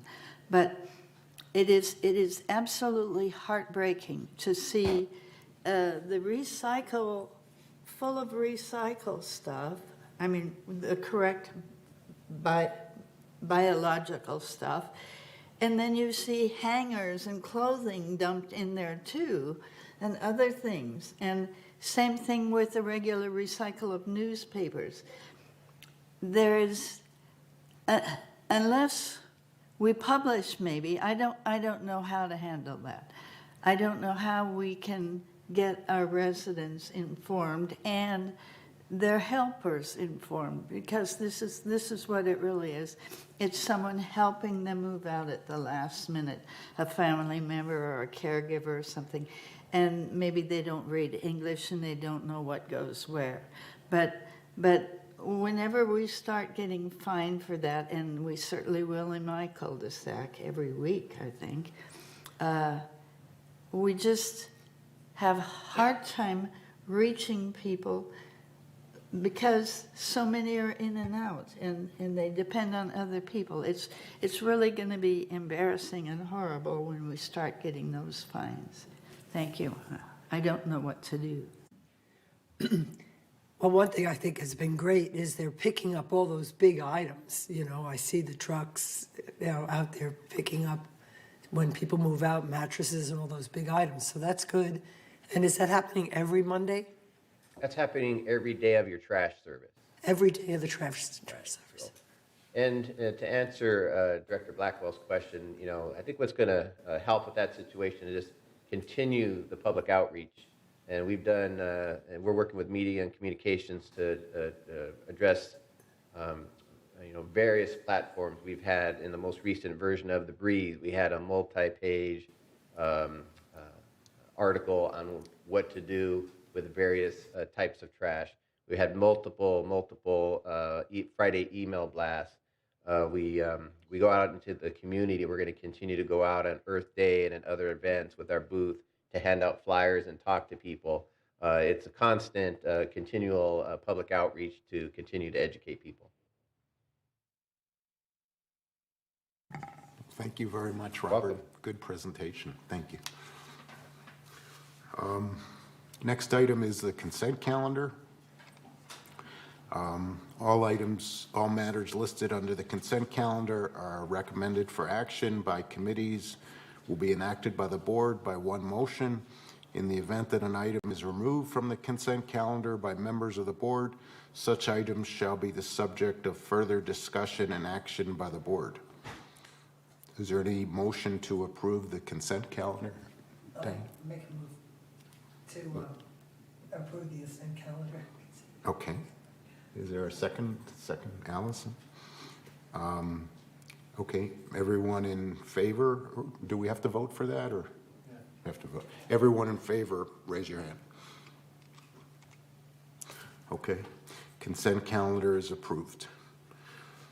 Okay, next item is item 14 on our agenda, which is entertain a motion to approve anti-harassment, anti-abuse, anti-intimidation policy, and formation of joint hearing body. And this was December initial notification, 28-day notification for member review and comments to comply with Civil Code 4360 has been satisfied. Okay, so we have the motion. It's been out for 28 days. Someone needs to read it. And I'll read it if you like. So Maggie, if you could read it, please. Okay. Resolution 0123XX, Anti-Harassment, Anti-Abuse, and Anti-Intimidation Policy and Charter of the Joint Hearing Body Committee. Whereas the Board of Directors of Laguna Woods Mutual United and Golden Ring Foundation require a clear and consistent policy to address claims of harassment, abuse, and intimidation by directors to staff of Village Management Services, fellow directors and residents, as well as claims involving harassment, abuse, and intimidation by residents to staff of VMS, directors, and other residents. And whereas this anti-harassment, anti-abuse, and anti-intimidation policy is intended to provide guidance relative to such behavior and issue a mechanism for addressing same by the Anti-Harassment, Anti-Abuse, and Anti-Intimidation Joint Hearing Body Committee. And whereas this policy is being adopted by the Board of Directors of GRF in United, in the exercise of their respective duties to maintain, protect, and enhance the value and desirability of Laguna Woods Village and the interests of all of its members, now therefore be it resolved January 10th, 23, that the Board of Directors of this corporation hereby adopts the anti-harassment, anti-abuse, and anti-intimidation policy and charter of the Joint Hearing Body Committee as attached to the official minutes of this meeting, and resolve further that Resolution 01-2273, adopted November 8th of 2022, is hereby superseded and canceled, and resolve further that the officers and agents of this corporation are hereby authorized on behalf of the corporation to carry out the purpose of this resolution. I move this resolution. Okay, it's been seconded by Dan. Okay, any discussion at this point? Allison? Why is this necessary? Don't we have a stack of code, of rules, of procedures, everything from our own to the state of California to EEOC that govern the relationship between employees and others? We have civil codes. We have a stack of rules about this. I'm grasping at what this adds to our ability to have a happy community here. Why is this necessary? Some of these phrases put me off a little bit. They seem to be the flavor of the day, you know, that are pandering to current issues in society rather than a heartfelt need. And please inform me if I'm wrong about this, but don't we have enough rules that govern this kind of behavior already? I ask. This grew out of an effort of presidents of the mutuals, GRF, and the VMS chair. The intent was to have a consistent policy amongst all the corporations. That was the intent here. And Third has not approved this. That is correct. United and GRF have previously approved it. Now the proposal is to have the documents reflect the participation of GRF and United, and then move forward to form the joint hearing body.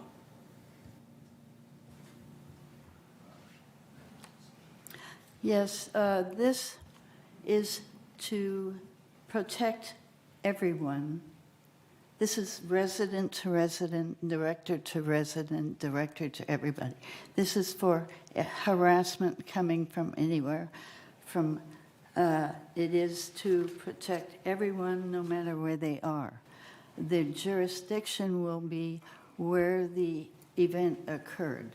So if a person from Third, I'm sorry, I'm looking at a head shaking, and that's I'm reading what is true here. So it is where the event occurs. And the question is, if a United person harasses somebody in Third on GRF property, where does that go? What board, to which board does that go? And this policy was to help answer that question and to cover all instances. So if one person gets harassed by another person, that would be the harassment, and it depends on where it happens. What has been happening is that some boards are not following up on the harassment policy and have not the idea that a person should be free and able to do what they want. We have people in United who are kept out of laundry rooms by other persons, who are chased in the cul-de-sacs by cars by other persons, who are prevented from doing many things by other persons, who are attacked by dogs on long leashes by other persons. All of these happen. And so we need this anti-abuse, anti-intimidation, and anti-harassment, which is legal, has legally been changed over the recent years. And this incorporates, as you can tell by the language, all the recent laws. And it is to protect these people who are crying because they keep getting intimidated or hurt or harassed by other people, and they want protection. And so this was meant to be a uniform policy so that no matter where you were, you would be protected. You would come before a board that was not necessarily the harasser's board. Okay, the harasser's board might be more favorable to the harasser than they are to the other resident, in other words, or something. This was to try and keep it all level and have a right of the harasser's issue for defense, if they are found guilty or found to have done this, then in order to be punished, if it's United for United, United wasn't punishing, Third wasn't punishing. And so it reoccurs and reoccurs and reoccurs. And this was to be sure that the same kind of bad events, same kind of treatment, should receive the same kind of treatment in mediation and in discussing that, so that you can't get away with things in United that you could get away with in Third and vice versa. And no matter where you are protected by this, that someone, you can complain and it will go to a neutral 4 minutes. Place, I'm sorry, a neutral place and be neutral and have a right to, for the offender to also reappeal to their own separate board. So that's the explanation of what this is. Thank you. Tony, you had your hand up. Thank you, Mr. President. Let me remind everybody, when you drive up Moulton Parkway or drive down it, in front of Clubhouse 7, you have a really clever little thing we put out there in the yellow bushes that says Laguna Woods Village. It doesn't say Third, doesn't say United, doesn't say GRF, it says Laguna Woods Village. And for that reason, that's what people think of us, and to have separate policies is counterintuitive. Thank you.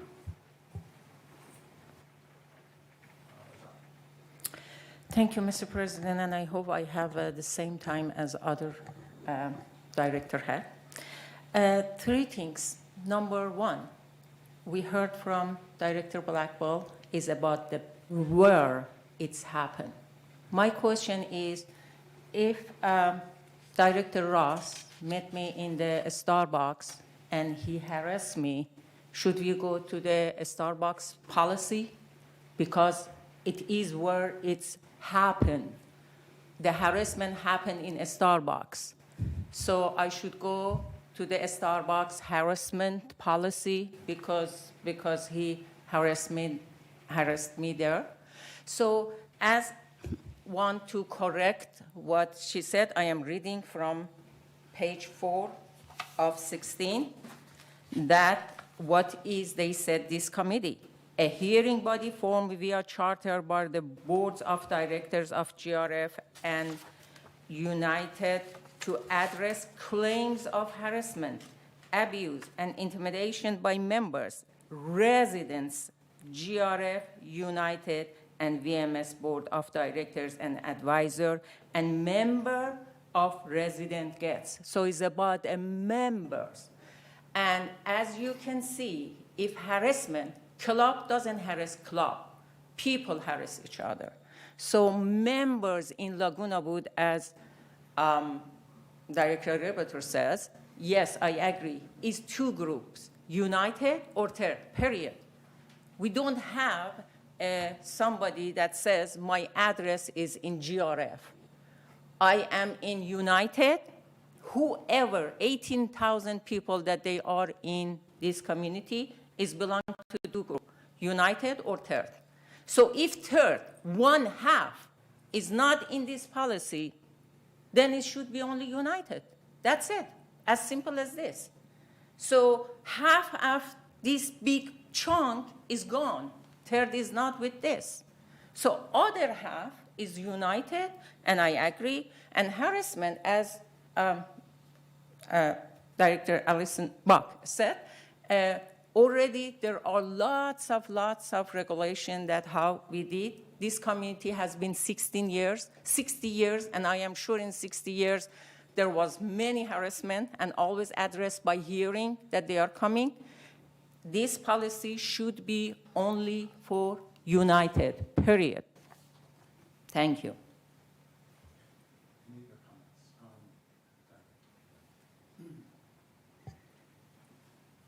Now, I remember when this was all formulating and stuff, it seemed like recreation had a big part in, you know, maintaining complaints and things like that, which really seems not part of their job, you know, so I'm not sure, but that's what I remember. It seemed like,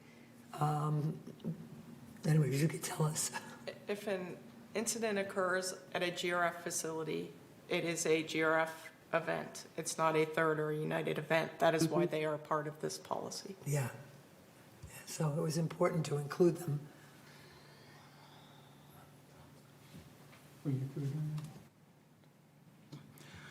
Yeah, I believe the intent and goals of this policy are good, but I don't believe that the policy is written and only having GRF participate and not Third participate will accomplish those goals. So without Third being a participant, I don't think it'll be accomplished.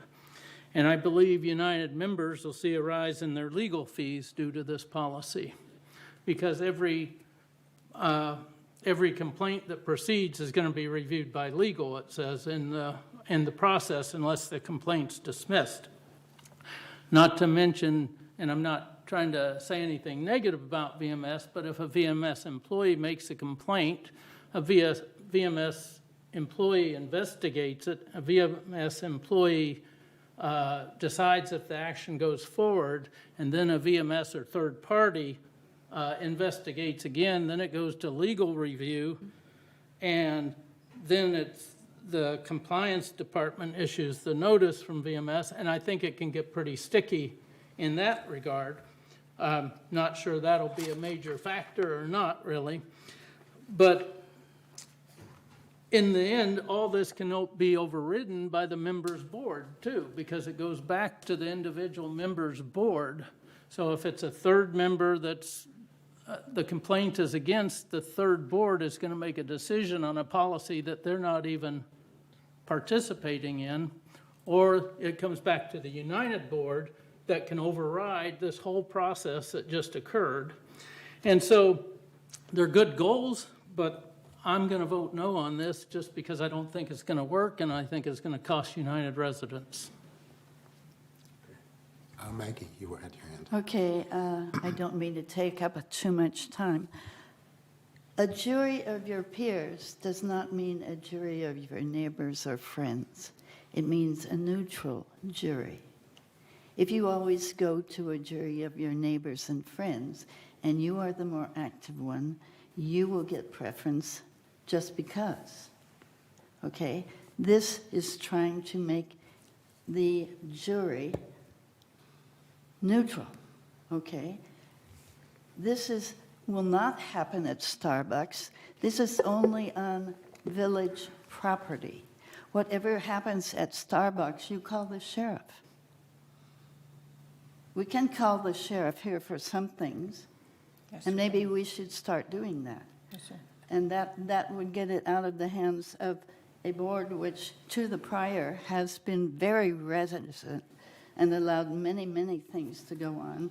And we have people going through compliance, being billed finally after 17 years, thousands of dollars, and they still carry on.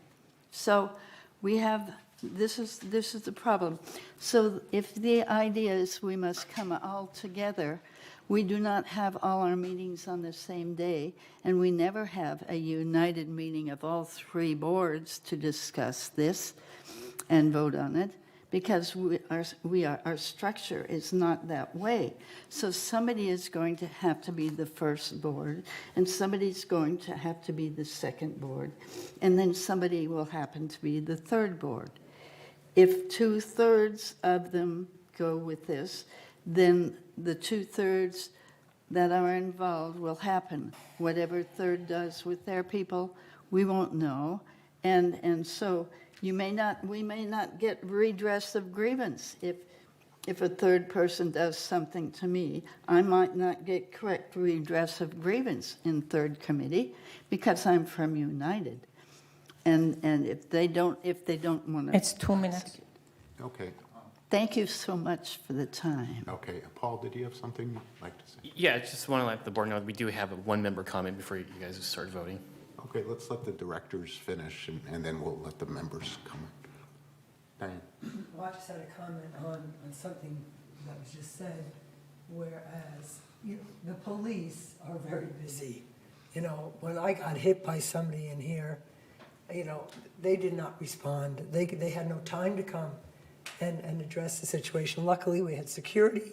They came out, they took the report, and everything was documented. So, like right now, I know there's some case where there's some racial slurs or something that's happening. The court and the police are not going to get involved in that. They're just not. I mean, we need to have something more substantial here. So, I'm hoping that maybe if we pass this now, third will join, and then we'll have a complete document, because it will be working.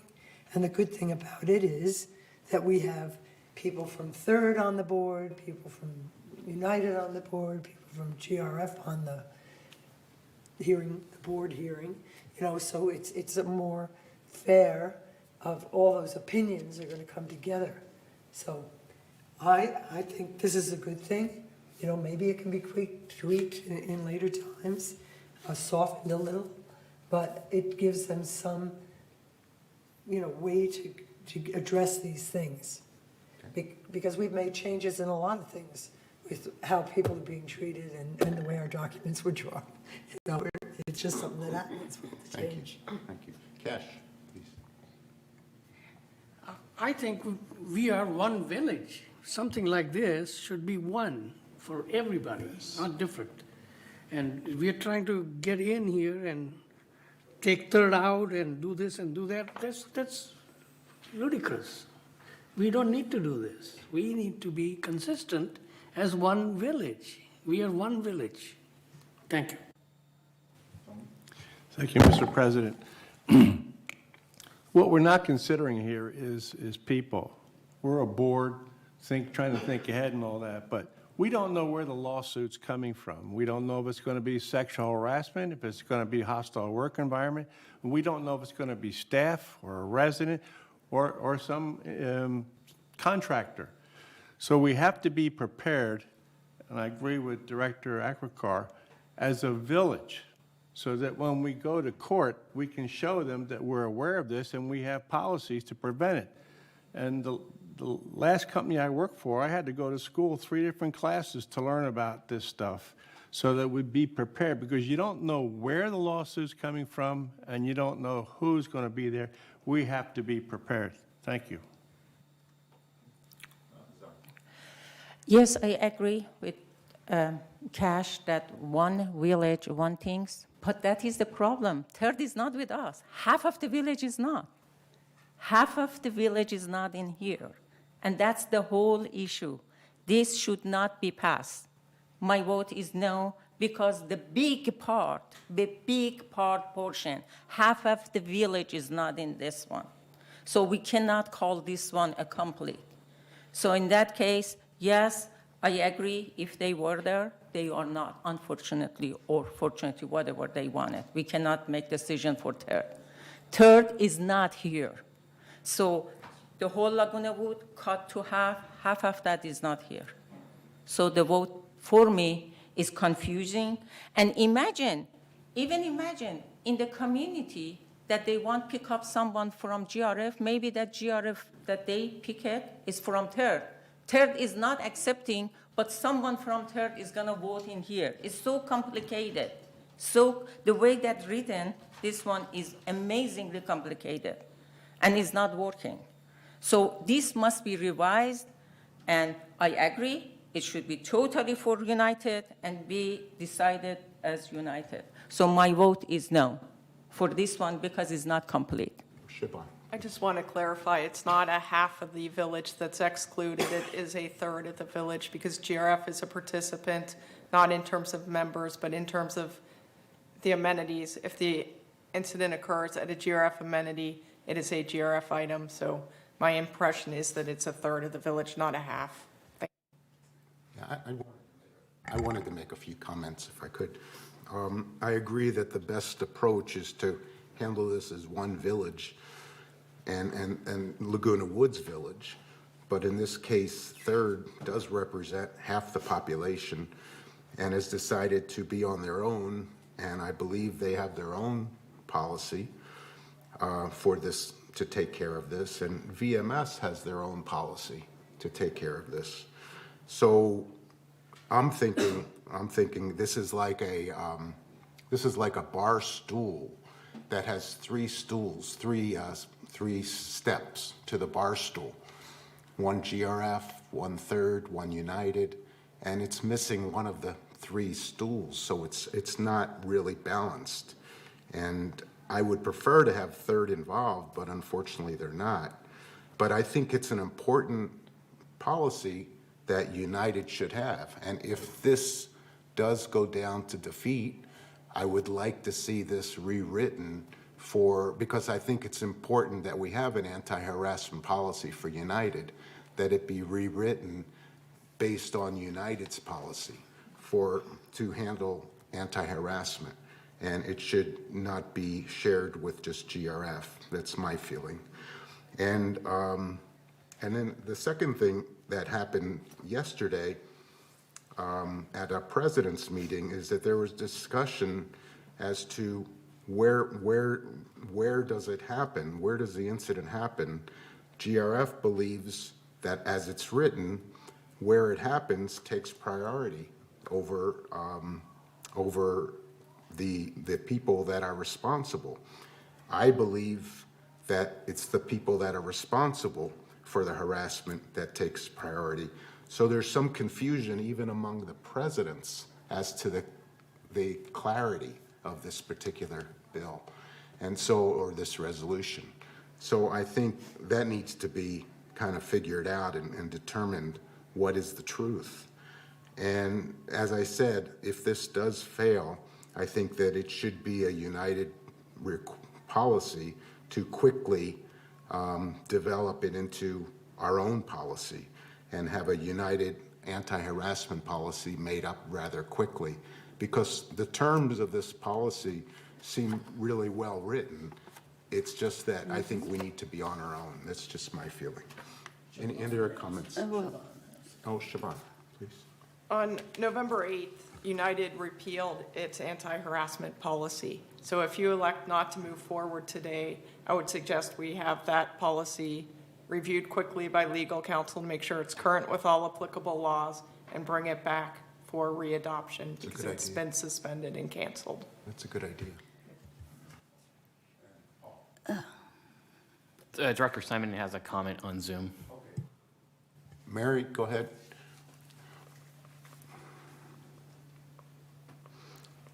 Mary, can you hear us? Are you muted? No? Adjust the volume on your, if you're on the phone, adjust your volume.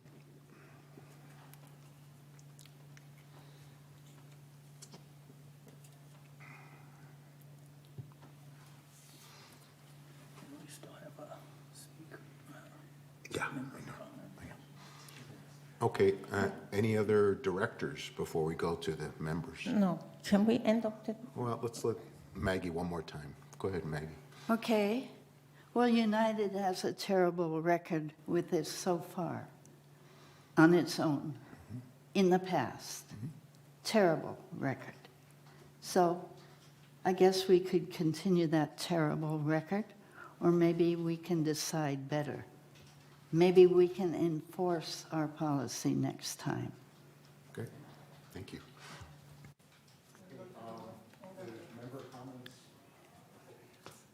Yes, or Andre Torin? Please keep it to 2 minutes. Well, I want to remind you, all the board members, what is your fiduciary responsibility? Look at the law, bylaws, okay? Take care of the welfare of the corporation, not to take care of the welfare of the VMS, not to take care of the welfare of the village members. Take care of the welfare of the United Board members. Okay, all these talk about we have to have unified, we have to have unified. You are trying to extend your responsibility. They don't come to here to complain. They go to other places to complain. So should we include other HOAs in the neighborhood in this, the harassment considerations? No. Go back to your fiduciary responsibilities. Many of the board members forgot about their fiduciary responsibility. You are only taking care of the welfare of the members. There's no need to consider everything else. Okay? Yes, you have a good intention. That's for state level, that's for local level. You go there, not on this board.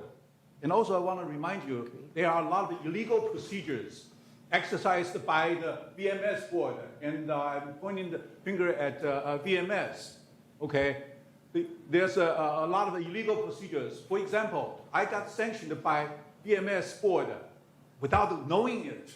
They just sent me a letter saying you got sanctioned. What is the evidence? No evidence. I sent the emails evidence to say something's wrong with that. There's no response, denied. I don't want to have personal attacks at this time, so. But I'm a whistleblower. Okay, that's fine. Okay, I'm a whistleblower. Point of Somebody order. needs to protect me. Point of order. Pointing out illegal procedures. I'm not going to allow that anymore. If you have another subject to talk about, or if you have a related subject, we're not going to talk about. Okay, what I want to say is, before the board asks members to follow your rules, you need to follow your own, the laws.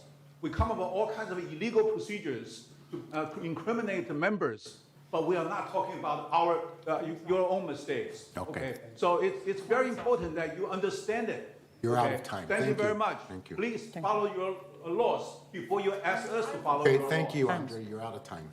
The next member is Mr. David Carter of 492B.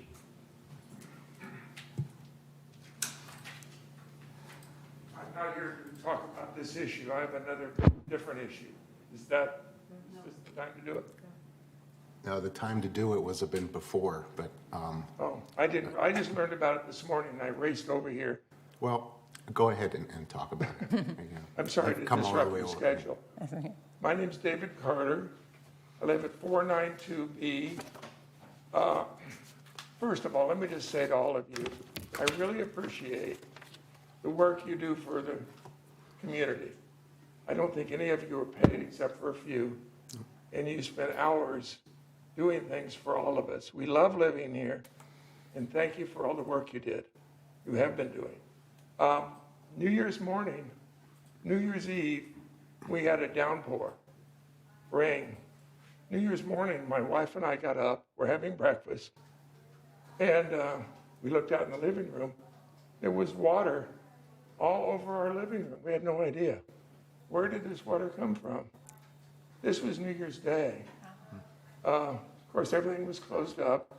The only place that was taking my call was security. They did send a policeman out, and he took pictures and everything. He said, oh yeah, this is bad.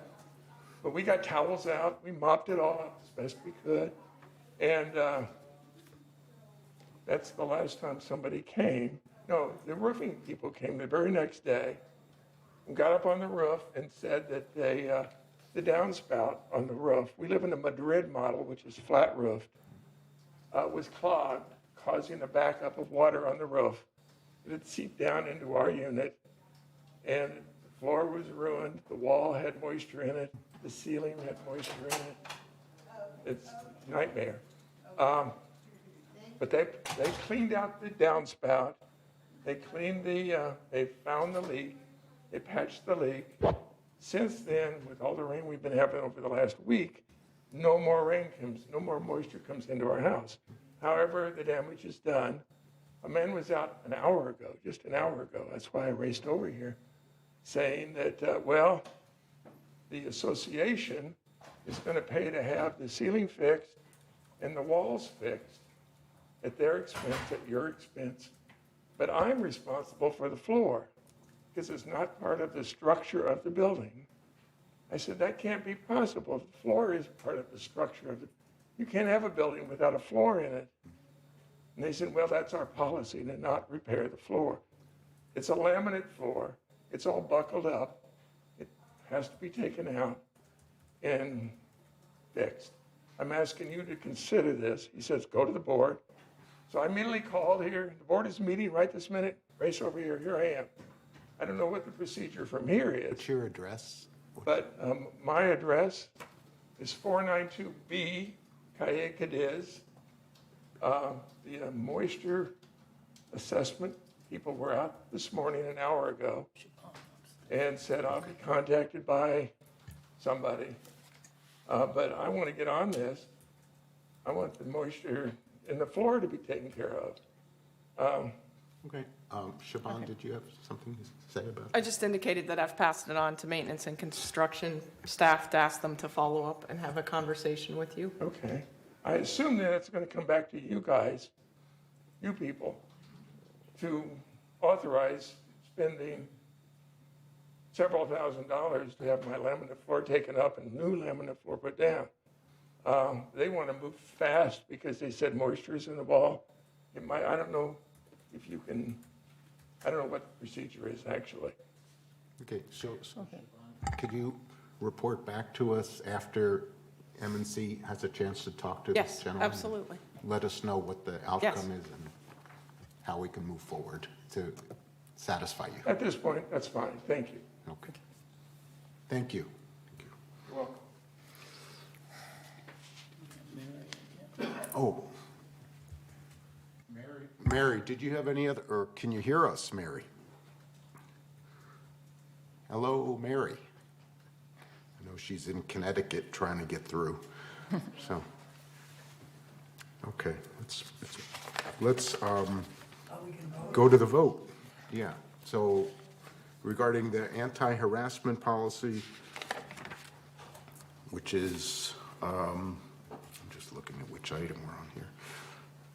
Item 14A. All those in favor of the anti-harassment policy? President Ross, we're going to utilize the voting system on your tablets in front of Okay. you. Thank you.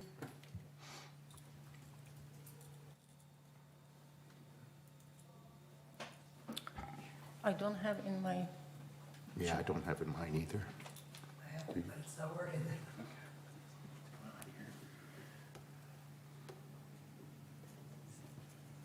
Oh, there we go.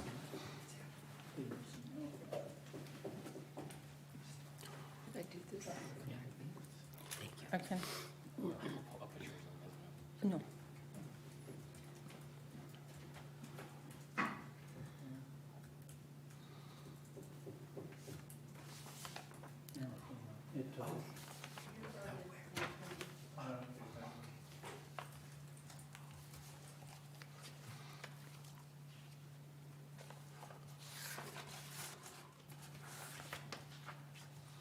So the motion failed, 3-6. Siobhan, what was your idea again to bring back the original resolution? The board repealed their anti-harassment policy on November 8th when they initially approved the joint hearing board and joint policy. So we will have legal counsel, with your authorization, take a quick look at that to make sure it's still current with all applicable laws and bring it back to the board for readoption. Yes, it is legal. You're out of order. Yeah. Yeah, okay. I think that would be the best approach. Yeah, that is a good. Okay. Okay, done with that. Next item. Is 15, Mr. President, I think 14B. you add 14B. Oh, You add 14B. 14B. Yep, yep, I you're don't know right. what is that, but you said Committees and committee. frequency of committees yeah. for So discussion. Let's talk, oh, thank you. Let's talk about the United Committees. And I have a list in front of me of who the chairs are on the United Committees. And also, we wanted to discuss basically who's on the United Committees and also the frequency of meeting, because we're setting up more and more committees, and whether, if we could have some of these committees meet every 2 months or every 3 months, it would be a real benefit to staff, or if we didn't need to have some of these committees at all.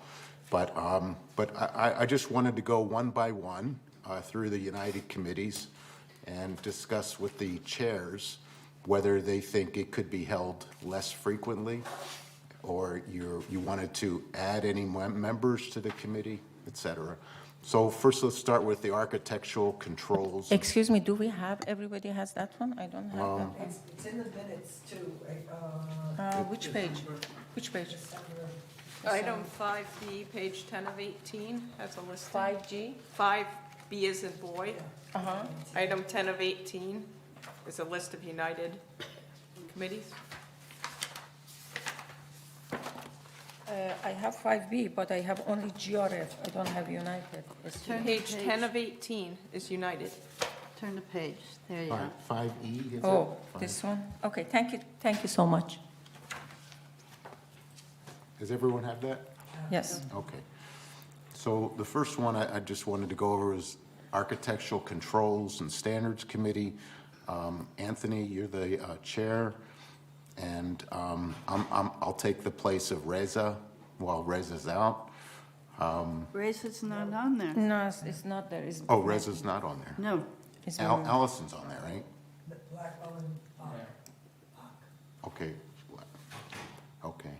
So Maggie's on there? I'm not on there, right? Well, keep it short. The last 2 months, we didn't have an architectural control meeting because we didn't have any requests for variances. Now, we were going to have another meeting this month with Bart Mejia and his staff to discuss some things to do with asbestos and all, but that's up to the board, whatever the board's pleasure is. That we didn't have any meetings the last 2 months to save some money and staff time. So it's now a monthly meeting, or is that right? Well, we've been doing it monthly, but I work with staff, and we don't have any requests for alterations. We've been canceling the meeting. Now, we're going to have one this month because Bart wanted to give us some instruction on some new laws that are coming out with asbestos and all that as it pertains to alterations. So, but if the board decides to do away with the committee, I don't have a problem with it. Okay. So could we make this maybe every 2 months instead of every month? Well, it's been driven, up till now, it's been driven by requests for alterations. Okay. Did someone have a? Siobhan, can you, is it every 2 months is okay, this one? Do you have any idea? ACSC, as Anthony indicated, is driven by cases. So if there are cases, you wouldn't want to delay a resident's consideration. Needed, just as needed, yeah. So will those two be announced? We could do that, or schedule it bi-monthly, and if there's a need for a meeting in the intervening month, it can be scheduled. Well, my thing is I'll go along with the board decision, whatever the board decides. Is it okay for the board to do this every 2 months then? Yeah. Is that? But with the understanding that there may have to be a special meeting. If there needs a special, then make a special, but every 2 weeks. So we put this one every other month, however. It's been driven by demand. Right. Yes. So every other month with a special if needs it. If it's needed more often, it will Yes. happen more often. Okay. Just a question, is it, on all these committees, is it better to schedule them every other month and call special meetings, or is it better to have them every month and cancel meetings, which is easier and better for VMS and the board That's probably easier. to Yeah, do it? to keep it monthly and then cancel as needed, instead of scheduling as needed and trying to find a date. Yeah, then it's going to be hard. But again, we applaud the effort to try to reduce the number of committee meetings because they are growing exponentially. Then I would say we should keep this monthly and then cancel when you don't need it. What is the date of the month? I mean, is it the second? I forget, I think it's this month, this week. Yeah. I forget. This has changed. just to get consensus, is there a consensus to keep it every month or consensus to change it to every 2 months? No, I think what Siobhan says is every month, but if doesn't need it, just cancel that one. A government document just canceled last month without even telling us. Chair just cancel it. Yes, So every month, but if you need to every cancel, month. you cancel. But we can cancel. And I have a question. Only chair can cancel or should communicate with the members? For example, if finance chair, I decided we can cancel or I should discuss with Well, you the, should discuss with the members. because government document just chair cancel, we didn't know. At the same day I went there and I thought we don't have that committee. If it's canceled, it should be conveyed to the other Okay, members. of the so board. it's clear that chair cannot do that. But the chair does have the right to cancel, Yeah, the chair can but cancel. we should notify you. Yes. That's right. Yes. Just notify the So I other. can cancel finance and then notify? Yeah. Okay, I didn't know. So I Except have this power. finance, I I think just we wanted to should have say, every I every tried to go to that meeting, and I went up to Catherine, and she said, well, because of Christmas and the holidays, it was canceled. Right, So it right. could have been more than Maggie. Right. Okay. Additionally, if a meeting is canceled, typically the procedure is for that administrator to notify corporate secretaries, and we update that on Team Up, as well as post a cancellation notice on Team Up. Right. Okay. Thank you. I think, Paul. I believe Director Simon might attempt to try to speak again. Mary? Oh, Can you hear me? Yes. Can you hear us, Mary? Oh, I can hear you the whole time. Oh, we can't hear you, though. Now we can.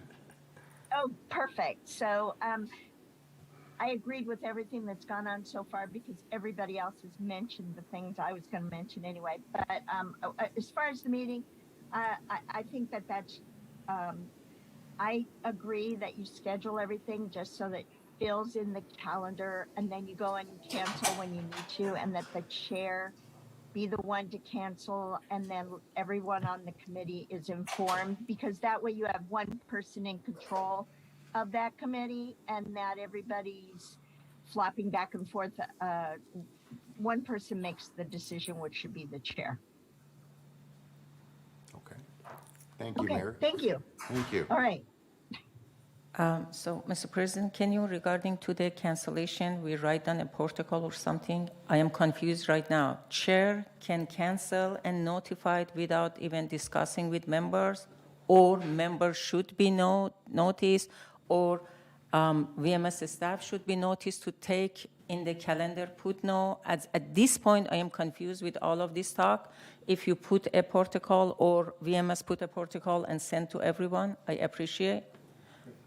Paul or Makela, can you put something? Yeah, typically speaking, the admin coordinator who handles that committee would email us that the meeting has been canceled. So once that happens, we actually post it on the website, and we also update the Monday memo as well to the board. But my question is, who is the responsible to cancel? I mean, I am chair of finance. I should just, without talking to anybody, talk to admin and said, please cancel this one? That's it? That's an internal policy for your board. That's Okay, not so it's something staff is process. going to answer for you. Okay, so we have to come up with a procedure, policy. Okay. Yeah, I was going to say, I think we need to trust our committee chairs to be able to make that decision.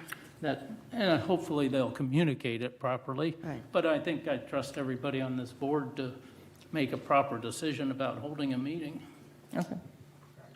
Basically, like what Tom was saying, if a chair decides to cancel a meeting, they should notify staff, they should notify the other members on the committee. It's just basic common sense. So I don't think we need to develop a protocol. Right, and it would be helpful if you are going to not be present at your committee as a member, that you notify the chair. Because if people can't be there, then if they don't tell me right away, how am I going to know? And beyond that, if they tell the chair, they should also tell me, so we could find someone to take their place. Well, at the yes, committees. the person who is not appearing should find a replacement. Right. Right, if possible. Right. Right. Should we agree, rather than going through these, that all the committees should be held monthly, but if they don't need to be held monthly, they Yeah. could be held less often or Right. canceled? Yes, that's a good one. Good. Okay, instead of going one by Yeah. one. Okay, so we won't make any changes to them at this time. Okay. Well, I think we got some we could probably make some changes to, though, today. I mean, I know I would propose that the Finance Committee go every other month, but Well, actually, finance is the only one that I want every month to see what's going on. No one wants finance goes every other month, especially community. You get a huge you one. still get the financials every month, but to go over the same information basically Yes, because every month in we- a row just is really redundant. Well, every month, if you remember, I mean, you are very new, and 2 times you have been, we pass liens on the people that is not. If we wait for 2 months, and that's is gonna goes, and every month we had something, as you can see in the resolution you just passed 2 days. Any other feelings about any of the other committees that should be held less often or canceled? Okay, so we'll continue having the same meetings scheduled every month with all of our United Board meetings. Should we discuss the GRF, or that's kind of out of our control, GRF committee meetings?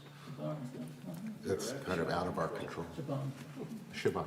President Ross, as you move forward, if you're not going to reduce the number of meetings, I would encourage you, please, to consider the scheduling of special meetings. Let's try to reduce the frequency of special meetings, and let's really think twice about continuing to add more ad hoc committee meetings, because we're adding more committee meetings. We're not achieving our desires, which is to reduce the number of meetings.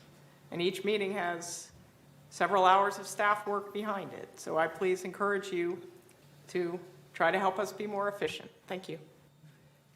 I do have a question. So for instance, the landscape tree ad hoc committee is just to be determined, you know, it's not really a monthly meeting. You know, we're going to get together with the landscape committee this time because we're having a presentation by the urban planning of trees, you know, so, you know, I just wanted to say that that shouldn't impact staff, right? Because, you know, we're going to do it as we need it, until we don't need it anymore. Mr. President, yes, I agree with what Director Casey said. Ad hoc committee, for example, we had investment. It was only 4 times done, although we continue for another matter that is coming, but it's temporary and it's gone. And one thing I want to add, website ad hoc committee, just to see the members is Director Liberator and me. And last time was previous Director Pearl. I don't mind. If it is a closed session, I want they know that only these 2 people are. But last time it was a closed session and she was there. I don't have any objection, but I want to just they know that these 2 people are the member. It's at the discretion of the chair of that committee. Right. I was going to comment on one of the committees, and that's New Resident Orientation Committee. And because I was asked just to, the next meeting for United is tomorrow, and I just wanted to confirm who was on that committee. Yeah. Next meeting of what? New Resident New resident. Orientation. Oh, right. Resident Orientation. No, I think I'm filling in for Pearl. Let me see. Well, it is not It's Maggie and It is Cash. new resident orientation. No, that wouldn't be us. And that is that is given by Dorothy Pacella for us. And I make an appearance. Sometimes we do a tag team and both of us talk our way through the meeting. Sometimes Dorothy handles it. She's got a whole routine. They've got everything worked up. And we have approved we have a set list of items which are to be covered there. And so it is not a committee meeting. We have the new residents here. But the name of Director Cash is there. Yes, we put Cash on in case he should want to come, and he said okay. And Okay. so that's why he's there, but I have done it, and I have done it with Dorothy before. And so that's usually the way we do it. And we just go through the list of things that we say. And it's a formula list with slides and stuff that we show each one, and then we just answer questions and chat with them afterwards. And so it's not a functioning committee as a committee in actuality. Okay. But they asked me to identify who would be the representatives for the balance of this year. Right. So should I say you and Cash would Right, continue if being Cash the is representative? willing to come to some of, okay.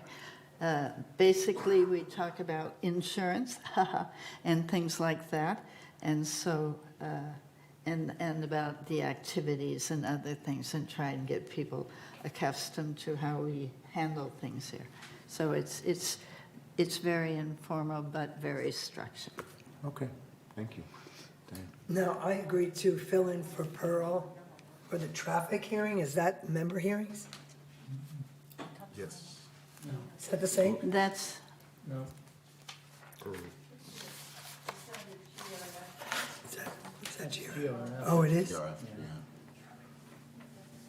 Yeah, that's GRF. Okay.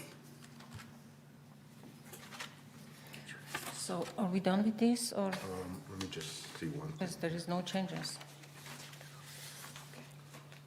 Okay, so I think we're done.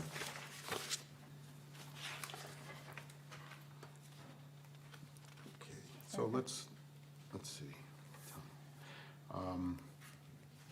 Okay, next item is item 15. It's Town Hall. And I wanted to let Diane talk about, because she's going to be the moderator for this Friday's Town Hall. So I'm going to pass it over to her. And then we wanted to talk about next month's possible Town Hall. So Diane, would you like to just explain about what's going to happen at this next Town Hall? Okay, so on Friday, January 13th, the town hall is at the PAC building, Clubhouse 3, dining room on the left. And I've gotten 54 responses that people are coming. Oh, good. And I told them, I went over there this morning, they could set up 129 chairs because they responded, but there's going to be people that are going to come anyway. So it was, they're very interested in it. And Dorothy, who heads the advisory or the welcoming, whatever that is called, she gets a lot of questions about that. So I think this will be good. We have Chase Douglas, who's he's an agent with State Farm, but he was recommended by Dan Yost. He said he's a very good, informative speaker. And I did send him a sheet on our insurance to show what is, not covered, what we cover. And so he's already made 100 copies and he's excited about coming, so. That's all I have on that one. Okay, on the Town Hall, have you prepared any kind of a flyer or I agenda? did submit last week a flyer. Okay. And an agenda? You have an agenda for that? I'll do that. Okay, super. And also, there's comment cards available from staff Yeah, that they I've could got give you. lots of those. You've got them? indexes. Okay. I've got tons of those And if, before. I think Tom is going to be collecting the comment cards good. and giving I'll them, get my and notes. taking notes when he's there to help us with the follow-up. And if you could prepare a follow-up report, Yeah. after you're done. I mean, I've already gotten a couple of questions, just about what's covered outside and things like that. I said, well, that's a good question. Okay, good. And let's see, I had one other thing. Yeah, it's important just to follow up with them on the questions and answers, and who else is going to be at the, who other directors are going to be out there? So it's going to be me, Thomas, Allison, Maggie, and Anthony. Okay, good. And I know you said you wanted to come in and introduce or be part of it too. So that we have to be careful. 1, 2, 3, 4, 5. So that's 5. So Okay, we have to decide. okay, You could be, somebody could be there yeah, during the presentation. yeah, okay, Just only 5 board members can be there, right? right. After the presentation. Okay, that sounds good. So let's talk about next month's town hall. Does anyone have any ideas Yes, I for do. next month? I received many emails regarding to the roof and all of this raining problem.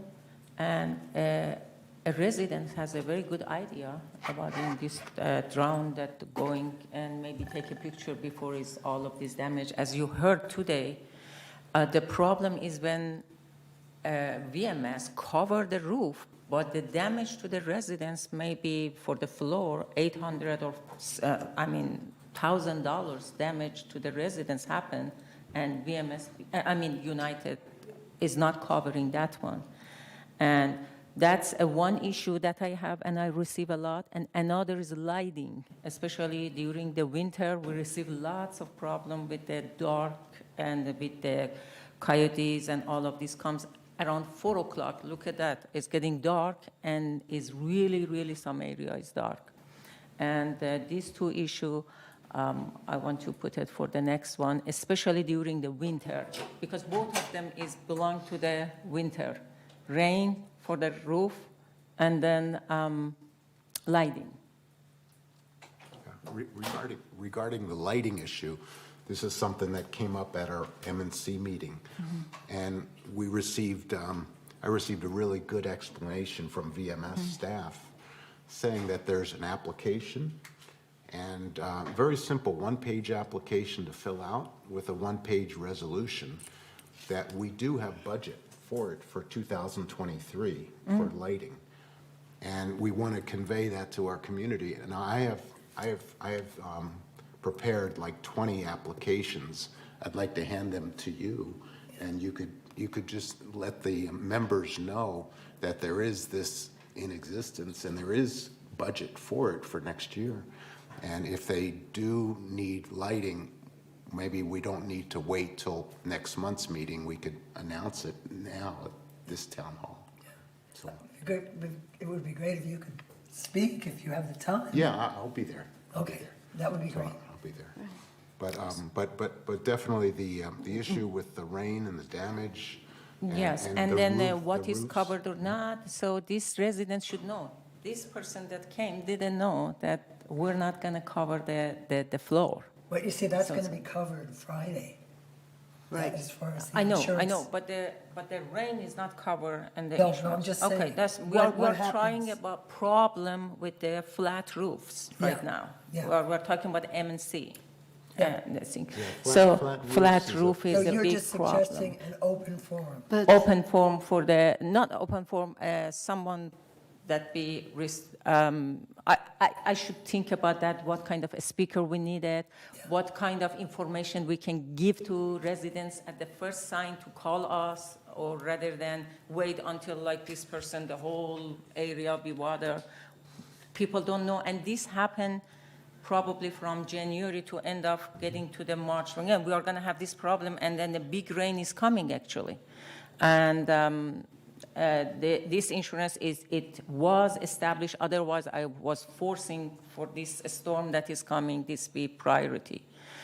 So probably for the next one, if you put roof, flat roof, put roof, I don't know if other flat roof can be The fellow done. that talked today said that there is somebody who could explain about putting that extra piece in on a flat roof.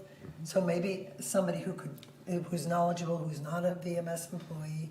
Maybe can a come and speaker speak coming as a speaker and about then the flat roofs talking and what can be and still, done. yeah, sure, absolutely. And maintenance, like how could they tell that something is stuffed up or whatever? Exactly. Maybe those brilliant ideas. Somebody have some device, if viewing something. I don't know. I'm not very technical person. I want to. It could involve staff Staff, and definitely. someone from MNC should So, be at that so town that hall. is a very emergency during. No, the you day. can't have a staff member, but they could recommend somebody. The plan was not to involve staff in all these town hall meetings, right. because every board is now elected to have town hall meetings. We No, can't. we can get from outside to the. Yeah, outside, I'm sure you can. Like that one guy who talked about it. He knew something. Thank you, Mr. President. Major roofing contractors right outside of Garden Plot too. Maybe we can get one of their managers to come and talk. You know, what's the company's name, Lettner or something? Okay. I mean, they do all our roofs, so Yeah. they should have some expertise. That's a good idea. Okay, Okay, so you'd like to be moderator for that? I will do. What? And then can I, Tony, get that name that you said later? Lettner. Lettner. Oh, Yeah. oh, I know those. I write on the check for them. Yeah. Okay. Yeah, and important in both of these matters is what share, as he was worried about, what share you have for, what share does United have for repairing, and what share does the member have? The United, as I understand it, will replace everything at the simplest level. Right. You must, if you want your glorious floors, you pay for that. But United will pay for a livable, basic house and fix all the walls, because those are United even if you painted them and so on. So United will give you that, but your HO6 will cover all the other stuff, and with housing, yeah. Thank you, Mr. President. It's been my experience where we had a pipe between the upstairs and downstairs that leaked, and it came into my kitchen and ruined the breakfast area floor. And what I was told by staff is that originally my place was built with wall-to-wall carpeting. And the people before me put laminate hardwood floors down there. So Laguna Woods would only give me the price of a rug, because that's the way the place was constructed. And I replaced the door. I had to pay the extra, in other words. They were going to repair, put it back the way it was originally constructed with wall-to-wall carpeting. But of course, Mama wanted hardwood floor, so I had to, they were giving me enough to do the rug, and the rest I had to come out of pocket. That's what's been my experience.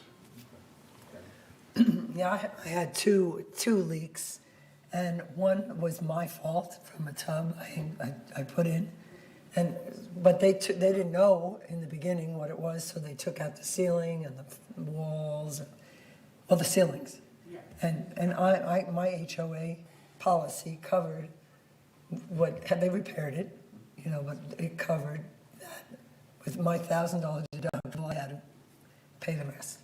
But on another one, the pipe failed from the upstairs to the downstairs, and they had to open up the walls, do all that. I had a taller molding, which they went and purchased, but I paid for it. Yeah, I just want to make sure we're careful on not representing something to residents about what can be repaired and what can't be repaired, and who's going to pay for it, or something like that at this meeting. Otherwise, it becomes a complaint session, and us representing something we don't want to do, because VMS should be the ones handling that. And so I just caution on this town hall. I don't know if Siobhan has something to add to that. I would clarify that they are United policies that VMS is implementing. Nonetheless, though, yeah, I'd be very careful, because it's going to turn into a slippery slope very quickly. Maybe we should need to do some research on our resolutions regarding roofs and damage to the roofs, and damage to the interior of the buildings? So we can before can go have ahead? that one, what we, regarding to think, we are not mentioning any, what is covered, but we can print the resolution.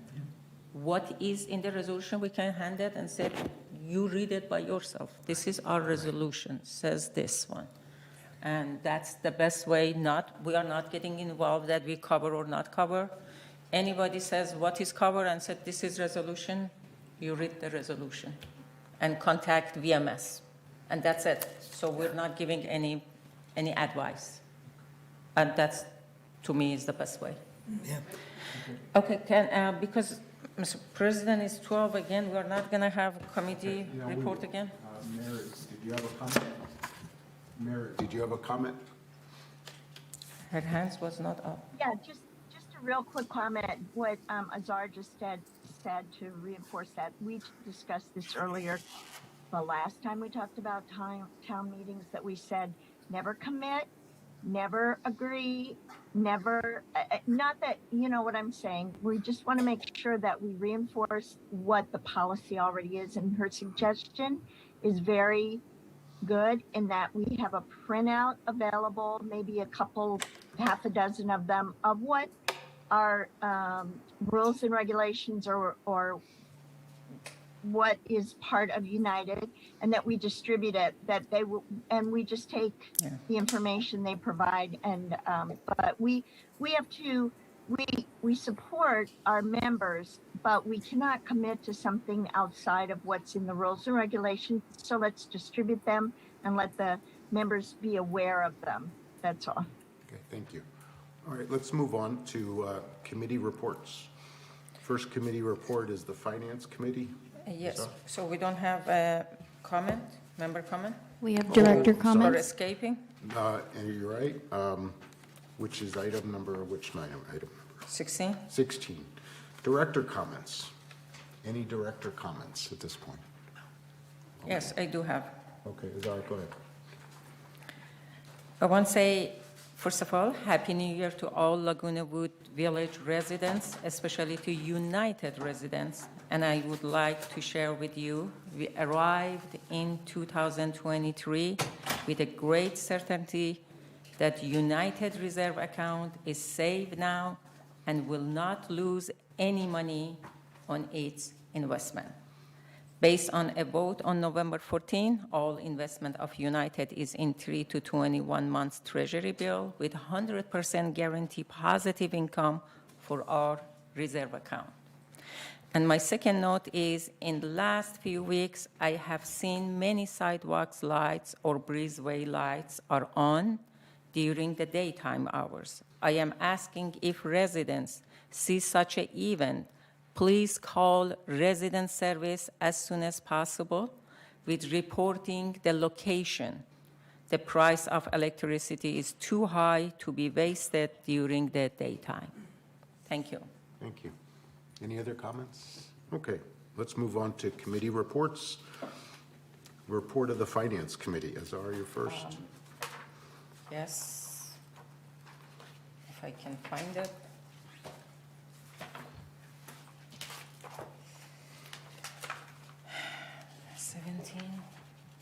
Item number 17. Yes, I'm working for 17. Okay. November 13. Okay, slide 1. No, this is October. Please understand that if you receive the agenda, the October is there for your information. But Paul, could you put November?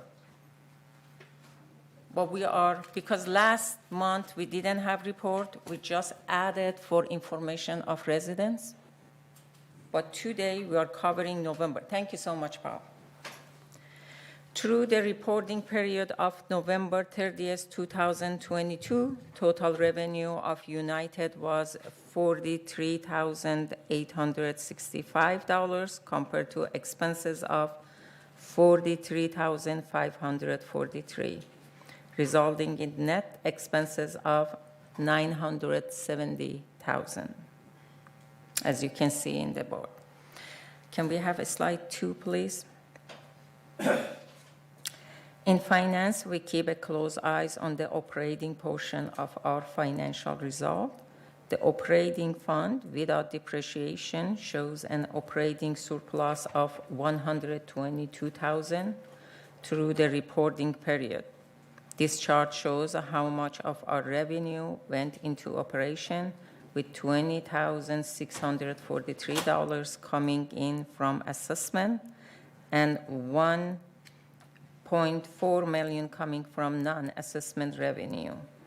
This is compared to operating expenditures of $22,000 without depreciation. Can we have a slide 3, please? Thank you so much.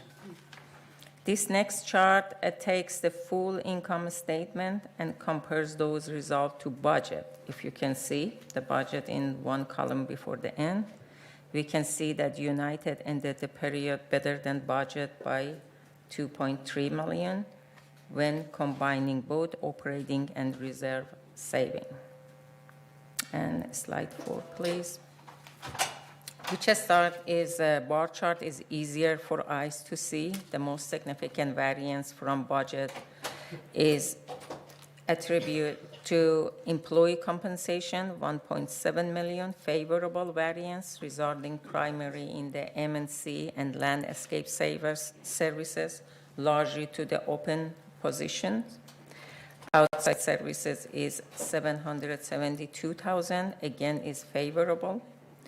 Variance coming from building structure is primarily due to delay in processing invoices and late contract approval for moisture intrusion.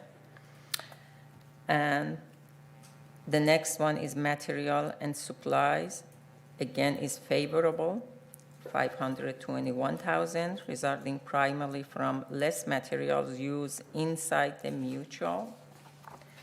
And insurance is $155,000 favorable variance, resulting to lower premium for property and casualty insurance upon renewal on 10/1/2021, which was in effect for 9 months for 2022.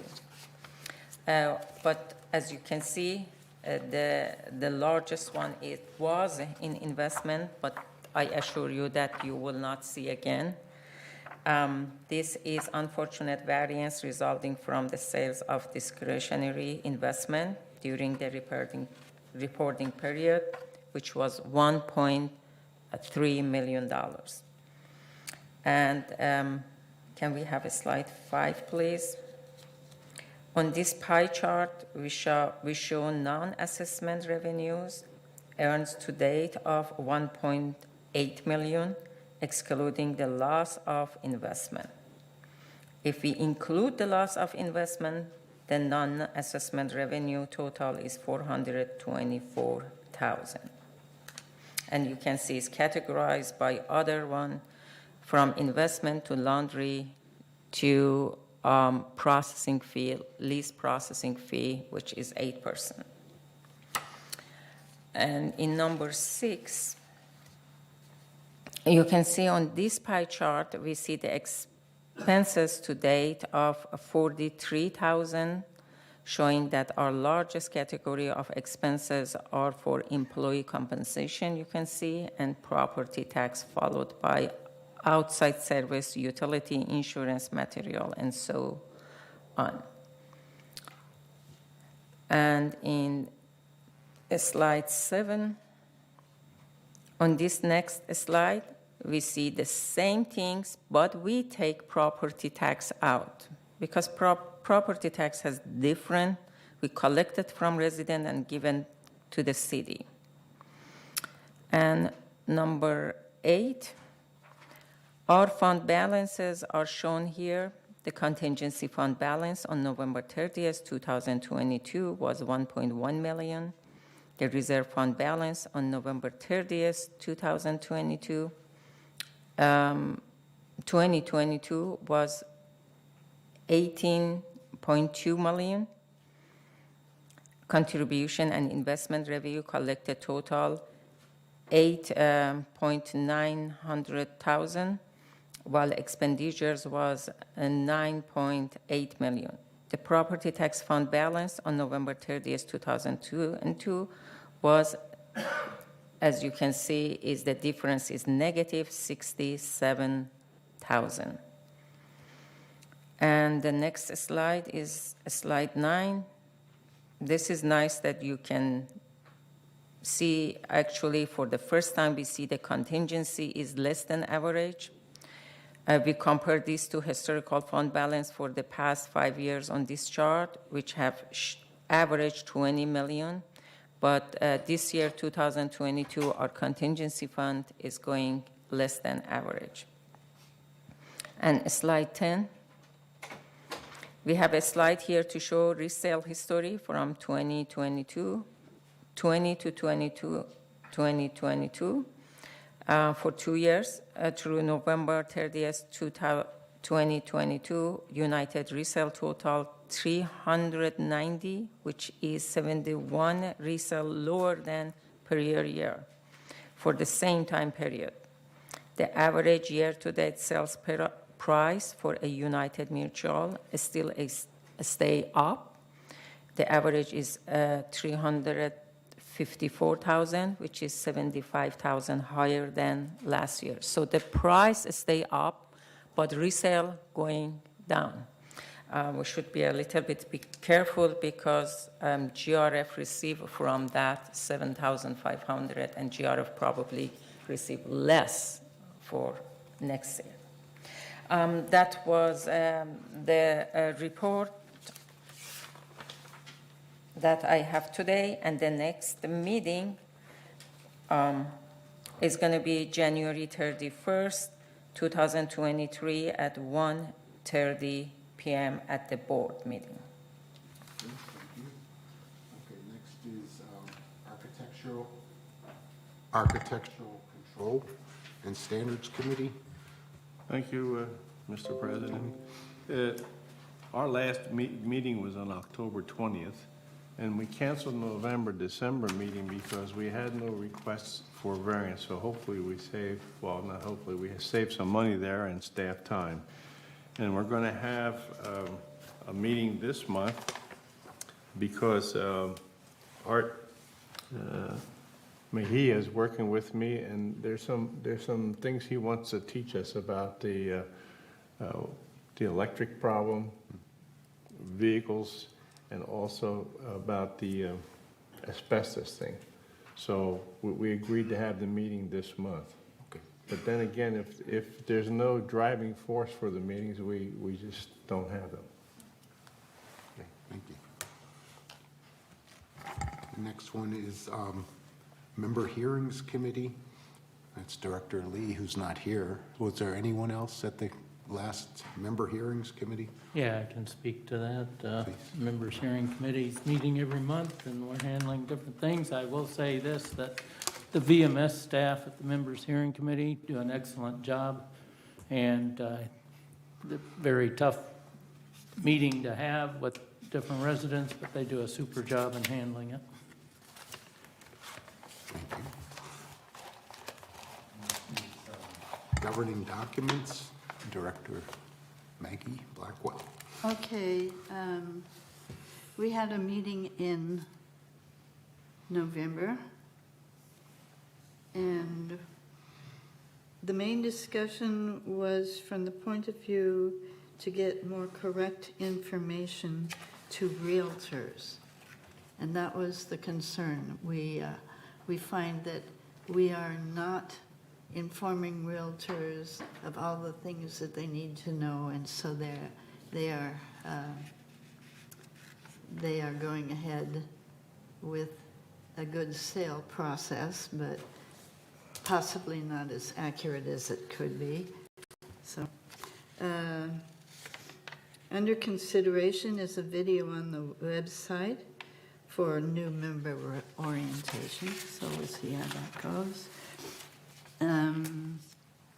We were talking again about a presentation package for realtors, and that's it. This month we will be reviewing existing resale regulations, and our meeting is next week. I forget what day, next, the 19th, thank you. Okay, yeah. Okay, thank you. And next is landscape. Diane? Yeah, I believe the last time we met was November, and one of the big topics was the turf reduction and the plan for a park, you know, and so they didn't have a meeting in December, and they're going to have a meeting January 23rd, and it's going to be a combined meeting with the ad hoc committee, because we're going to get a presentation by Dudak, who is doing the urban forest planning for our future. And that's it, the 23rd. Thank you. Okay, next is the Maintenance and Construction Committee, which I chaired in the absence of Reza Bastani. And there was 3 things that came up that were very positive, actually. One of the things that we mentioned earlier was the lighting, which we're going to be sharing at the town hall with an application, the application process for if you, in your community, in your residence, feel that you need significant more lighting, come to our town hall. We have applications for you, and we have a copy of the resolution that goes with it that gives you specific instructions on what you need to fill out, and it'll be reviewed by staff and submitted to our board. If it's approved, you're going to get some improved lighting in the community. We do have budget for it, as I said, for 2023. The second issue that came up was an issue that was started actually with a resident named Mr. O'Dowd, and he wrote a letter to us several months ago to try to improve the security in the area from where Gate 1 is south to on El Toro to the shopping center. And there's quite a few residents in that area that are concerned about the crime or the potential for crime or people sneaking over the wall, et cetera, et cetera. So one of the things that he had asked for, and we did assist him with, was we set up cameras in that area for several months, and we found that there was very, very little crime or incidental activity. But the second thing he asked for was if he could expedite the completion of the Shepherd's Crook project in that area. And we, as a result of the meeting that we just went to, have proposed, and it'll come to Finance Committee, to spend a little more money for 2023 on Shepherd's Crook so that they could complete that segment next year, or this year, actually, instead of waiting several years to complete. So you'll see it as our coming to your committee this month. And once it's approved, we can go ahead and finish that project as he had requested. And the last thing was the appliance policy, which we did hear from that there is a possibility of we have a long wait list for some of the appliances, and we heard from staff that they're trying to get outside companies, other companies, to improve or shorten the wait list by improving the deliverables to our residents for appliances. And this is a program that they're currently working on to improve, and hopefully it will help. And the next meeting is scheduled for February 22nd, a month from now. Next item is the report of the United Resident Advisory Committee. Tony? Thank you, Mr. Chair. This is an amazing committee that I'm fortunate that you selected me for it, because it's Pearl Lee took it out of this venue here and put it in the Elm Room, and people can come in and tell us what their issues are. And we make a report of it, and then Pearl Lee and myself will go out to visit these sites so that the residents who come in here never have to worry about their neighbors getting angry with them. We go out and we say, we were out there and we found this. So I find this committee really amazing. And I hope residents learn more about it and take advantage of it because it's very unstructured. And they come in and state their issues, and Pearl Lee is excellent. And then we go to staff, and we go out and check it out. So our next meeting is this week, and it's in the Elm Room. And it's, let's see here, it's on the, let's see here, on January 12th. So I welcome any residents who want to talk some things and have some complaints, come to that meeting and we will follow up on it for you. That's all I have. Thank you. Czar, do you have any comments as far as the new ad hoc committees, as far as the investment or the loan committee? Yes, because we passed that 5 on the top, the ad hoc, that's what you're talking Oh, okay, right. Yes. We have, yes, we're going to have 2 ad hoc is coming. This one, that is the report of ad hoc, that report is already done. The result was November 14, and that we changed the investment. We just continue that one for the reviewing the policy. And of course, after reviewing, we represent that one to the board for any comment or anything that board might have that. And then the other one is just the board passed for the a possible private lender. We're just collecting members and then collecting information. It's not happened yet, but definitely everything comes to the board for the discussion, whatever board decided or board direction. But regarding to GRF, my number 18A, I want to say that, yes, there was a meeting in Finance GRF on December 21st. And in that meeting, they invite Sage View for presentation regarding to the investment that they have. As everybody knows, the policy of United and GRF is exactly identical, the same.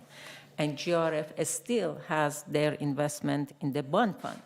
So SageView gave a presentation, and I'm just reading, presented by SageView, and SageView confirmed that bond fund has no maturity. So everything that mature is gonna go back again in that. And also, the representative, I personally asked, what do you think about that? People says it's a paper loss. He just laughed and says, the loss is a real loss. That money is gone. However, if by staying there is just the value goes up, it doesn't mean that is. And he said you can name it whatever you want it. But the loss is real, and the loss of GRF will shows in the audit. And also he mentioned he said, I am not certain, but eventually it will be back based on the history. And the presentation, at that moment, it was December 21, the loss for GRF was $1.8 million. Because the committee, the chair of the committee, expressed very harshly that this is only for education. Therefore, there was no motion about that. But I am encouraging, because the money in GRF is belong to United and Third, people paying. I'm encouraging maybe United or Third if they wanted to just emphasize what they have to do with the investment. Okay, thank you. And next is the report of the GRF Strategic Planning Committee. Director Casey.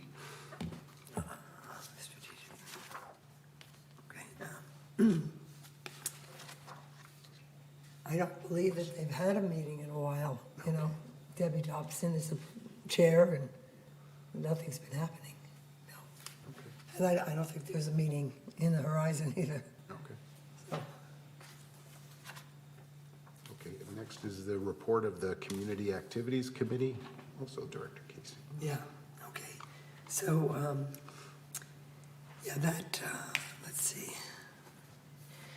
That meeting was on the 8th of December. And it was a pretty quick meeting. There were, not a lot of big issues. And the next meeting is on the 12th of January, which is this week. Okay. And next is GRF Landscape, also Director. Landscape, okay. Right, so they met on the 14th, and they discussed the irrigation system, an update on the Aliso Creek, which was very interesting.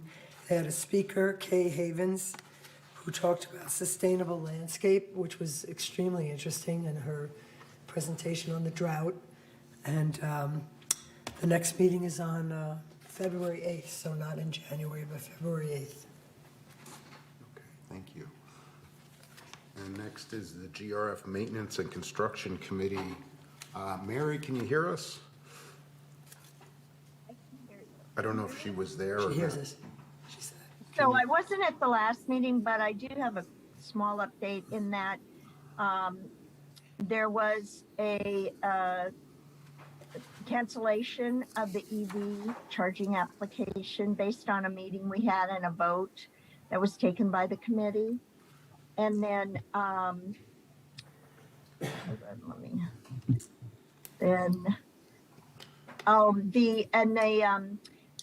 the upgrade construction for Clubhouse 1, it's still to be determined the next meeting that we're going to have for that. And that was it. Okay, thank you. Okay, next is the Media and Communications Committee Director Blackwell. Okay. All right, yes, we met on the 21st. The good news is that the threatened humongous raise that we were going to have for our broadband and stuff did not happen. And so we're very good. We're happy to continue with our coverage at a minimal raise and keep our fingers crossed. And the ad hoc committee is working hard and has to decide whether or not we move ahead with fiber ourselves or have someone else do it, and that's a big question. We have a lot of fiber here that we can use, and that is the blessing that we have. But whether we should control it ourselves or contract it out to somebody is the other question. But that it's a very active meeting anyway. So thank you. For the media and communication, our next meeting was December 19th. So my goodness, it's not in here, but we did have one. Okay, so on that one, I didn't bring my notes on that one. We were in the same position.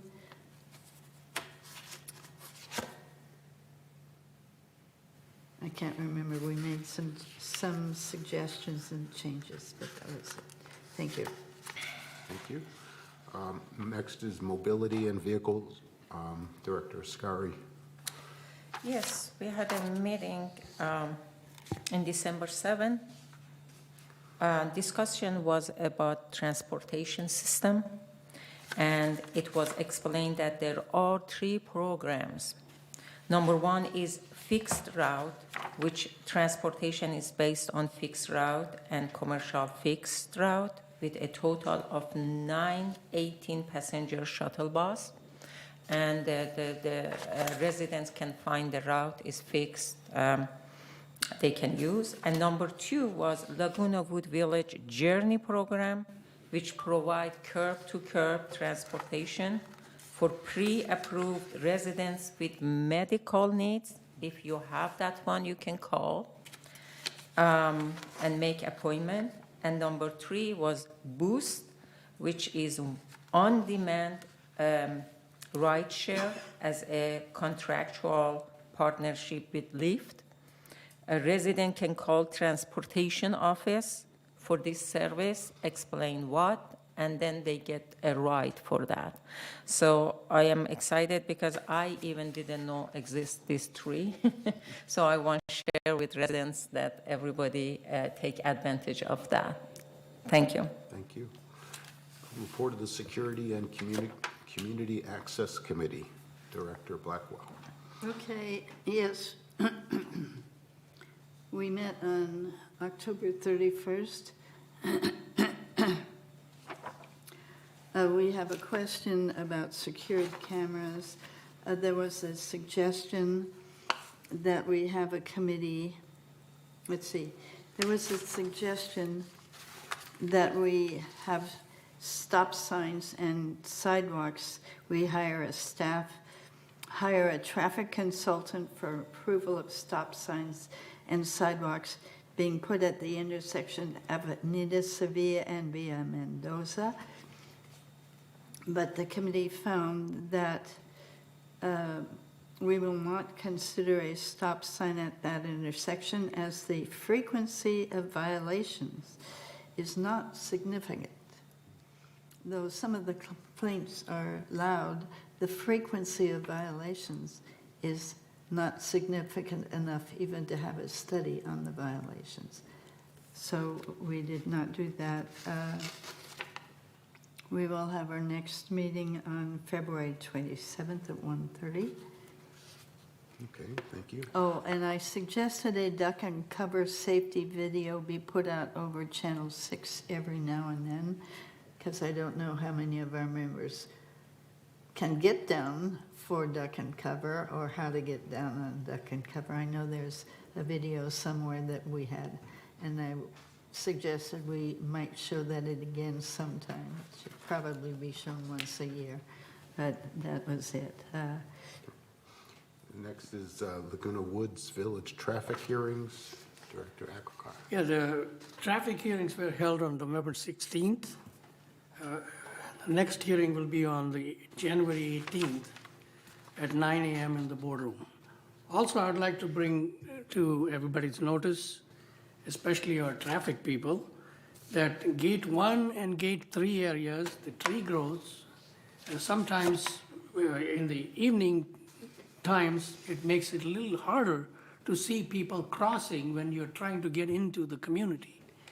So maybe our traffic people should look at whether we need some of those trees trimmed to allow enough lighting, because some of the street lighting is being hidden by the foliage.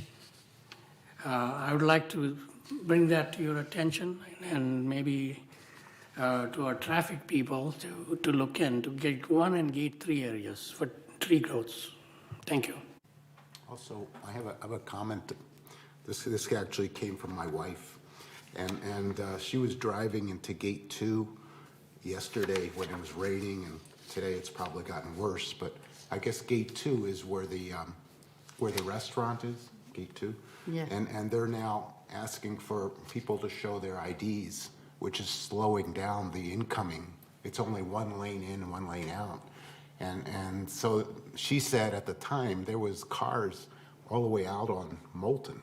And there was cars trying to get in from the right, trying to get in from the left, and very dangerous with the rain. And so I think something needs to be done to look into that policy.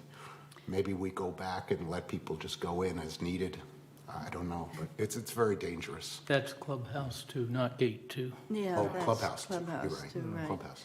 We were planning to publicize that in the blast this weekend, just Yes. reminding everyone to come in prepared, because it's just like any other gate, you need to. Right, because the sticker on your car is no longer valid, of course. It's been, I just left mine there, I didn't remove it, but it's no longer valid, so I keep forgetting and leaving my purse in the trunk, and so I must. So Siobhan, may I ask a question? Siobhan, does this gate has like, I am in Gate 3, it has 3 lanes? No. 2 lanes, it's just 1 lane? One lane in, one lane out, and it's not, it doesn't have a gate arm because of the reasons President Ross indicated. You don't want to back up traffic. It is cameraed, fully camera, there was a project completed last year where we added cameras, license plate readers, and so forth, but we were getting complaints that, the ambassadors weren't checking IDs, so we've. So why cannot be like gate 3, 2 lanes for people that have a sticker come without even There's talking? not sufficient room. No. Oh, Thank- thank you. So they can't see the little label on the headlight? RFID is not for identification. It is Right. to automatically open gates if you have an RFID. There's no reader And there are no gates there. Oh, I'm just thinking, how do you speed it up? You have your ID like you're supposed to. when you're Right, ready. right. Yeah. But we've never enforced that until recently, right? Right. At that gate? It's been hit and miss, but it needs to be done because we've been receiving complaints the other way that we're, It needs you have to to have be control access to the Right. community. Okay, Yeah, the people on next door were complaining, so they started checking. yeah, okay. That wasn't the sole source, Anthony, but thank you. Okay, so next one is the report of the Disaster Preparedness Task Force, Director Liberatore. Thank you, Mr. President. That task force, and that is being led by Eric Nunes. He's doing a fantastic job. It's right in his wheelhouse, and we're considering, we're going through what the clubhouses, what they will do if we get the big one. And he's also interfacing with the outside security people, sheriffs and so forth. So I'm really impressed with his taking over that task force. And we're going to meet again on January 31st, and it'll be here in the boardroom, and everybody's welcome to attend. And we just renewed the earthquake insurance policy. We heard from Dan at our meeting, last meeting. And I think it was $5 million in limit for earthquake insurance, so speaking of that.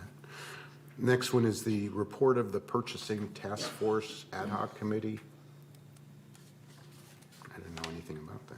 Yeah, I don't think they've been meeting. No, I don't think we've had a meeting. Not meeting. No. Okay. We had a meeting of the Compliance Ad Hoc Committee. That was to deal with the thing we just voted down for United, but this is for the village and for GRF then. We said, as it says, member disciplinary, overview of member disciplinary process. The jurisdiction, this is on the last page of your package. The jurisdiction of any violation depends on the location of where the incident took place, unless it involves VMS employees. They're going to distribute the process document dated 2004. We'll see what happens with all of this, if we're all going to be independent or not. But this will be GRFs then, and probably VMS will be separate. The resolution will be to the mutuals to suspend amenities. That was going to be one of the punishments in making people behave better, was to the right to suspend their amenities, their GRF amenity access, if they are harassing or nuisance or found guilty of doing bad things in the village, particularly on GRF process, or that would be streets too. Provide samples of courtesy and final notices to members. And we're going to develop a violations matrix and provide an update at the regular closed session agenda package. We're going to discuss the postings of that, the policies on the operating rules guidebook, which is located on the website as part of the website ad hoc committee. So that is if you are violating the rules of GRF or any violations like that on GRF property, then you're under their jurisdiction. You would not come to United, even though you are a United resident. And so that's how that is. We will meet again.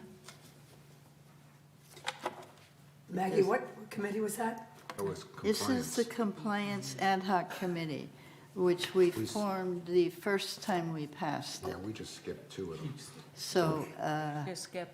now that we have unformed, we are not on it. I'll remain on it as a united representative on that anyway. And I'll keep you posted of what they're doing because our members need to know what is going to happen to them if they're going to do bad things on GRF property. Thank you. And we skipped 2 of them. Information Technology Advisory Committee, I don't know if there was a meeting recently or not. We did have one on 12/9, and it was an update, the people that are, working on implementing the software gave a report on how they're working with the VMS employees and getting everything set up, the procedures and what they expect. And it was a very good meeting. We were a little behind because of certain new add-on programs that have to be implemented with the rest. So, they're working on catching up. So, because they were originally scheduled for May, I guess, implementation of some, maybe the finance. So the next meeting is on the 27th of January.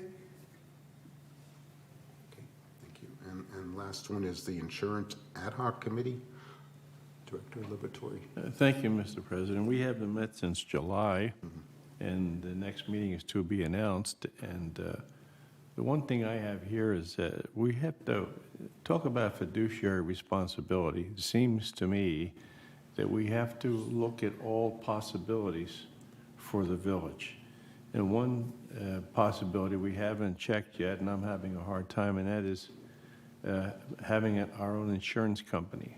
That would immediately knock out $250,000 to a broker.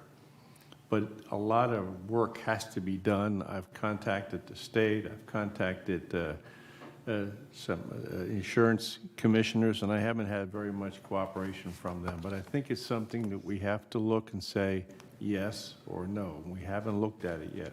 That's all. And the next meeting is to be announced. Thank you. Yeah, we skipped the Broadband Ad Hoc Committee, and this committee has been meeting to discuss, our cable and broadband and everything that's happening. As you all probably know by just watching TV, that there is a big change coming.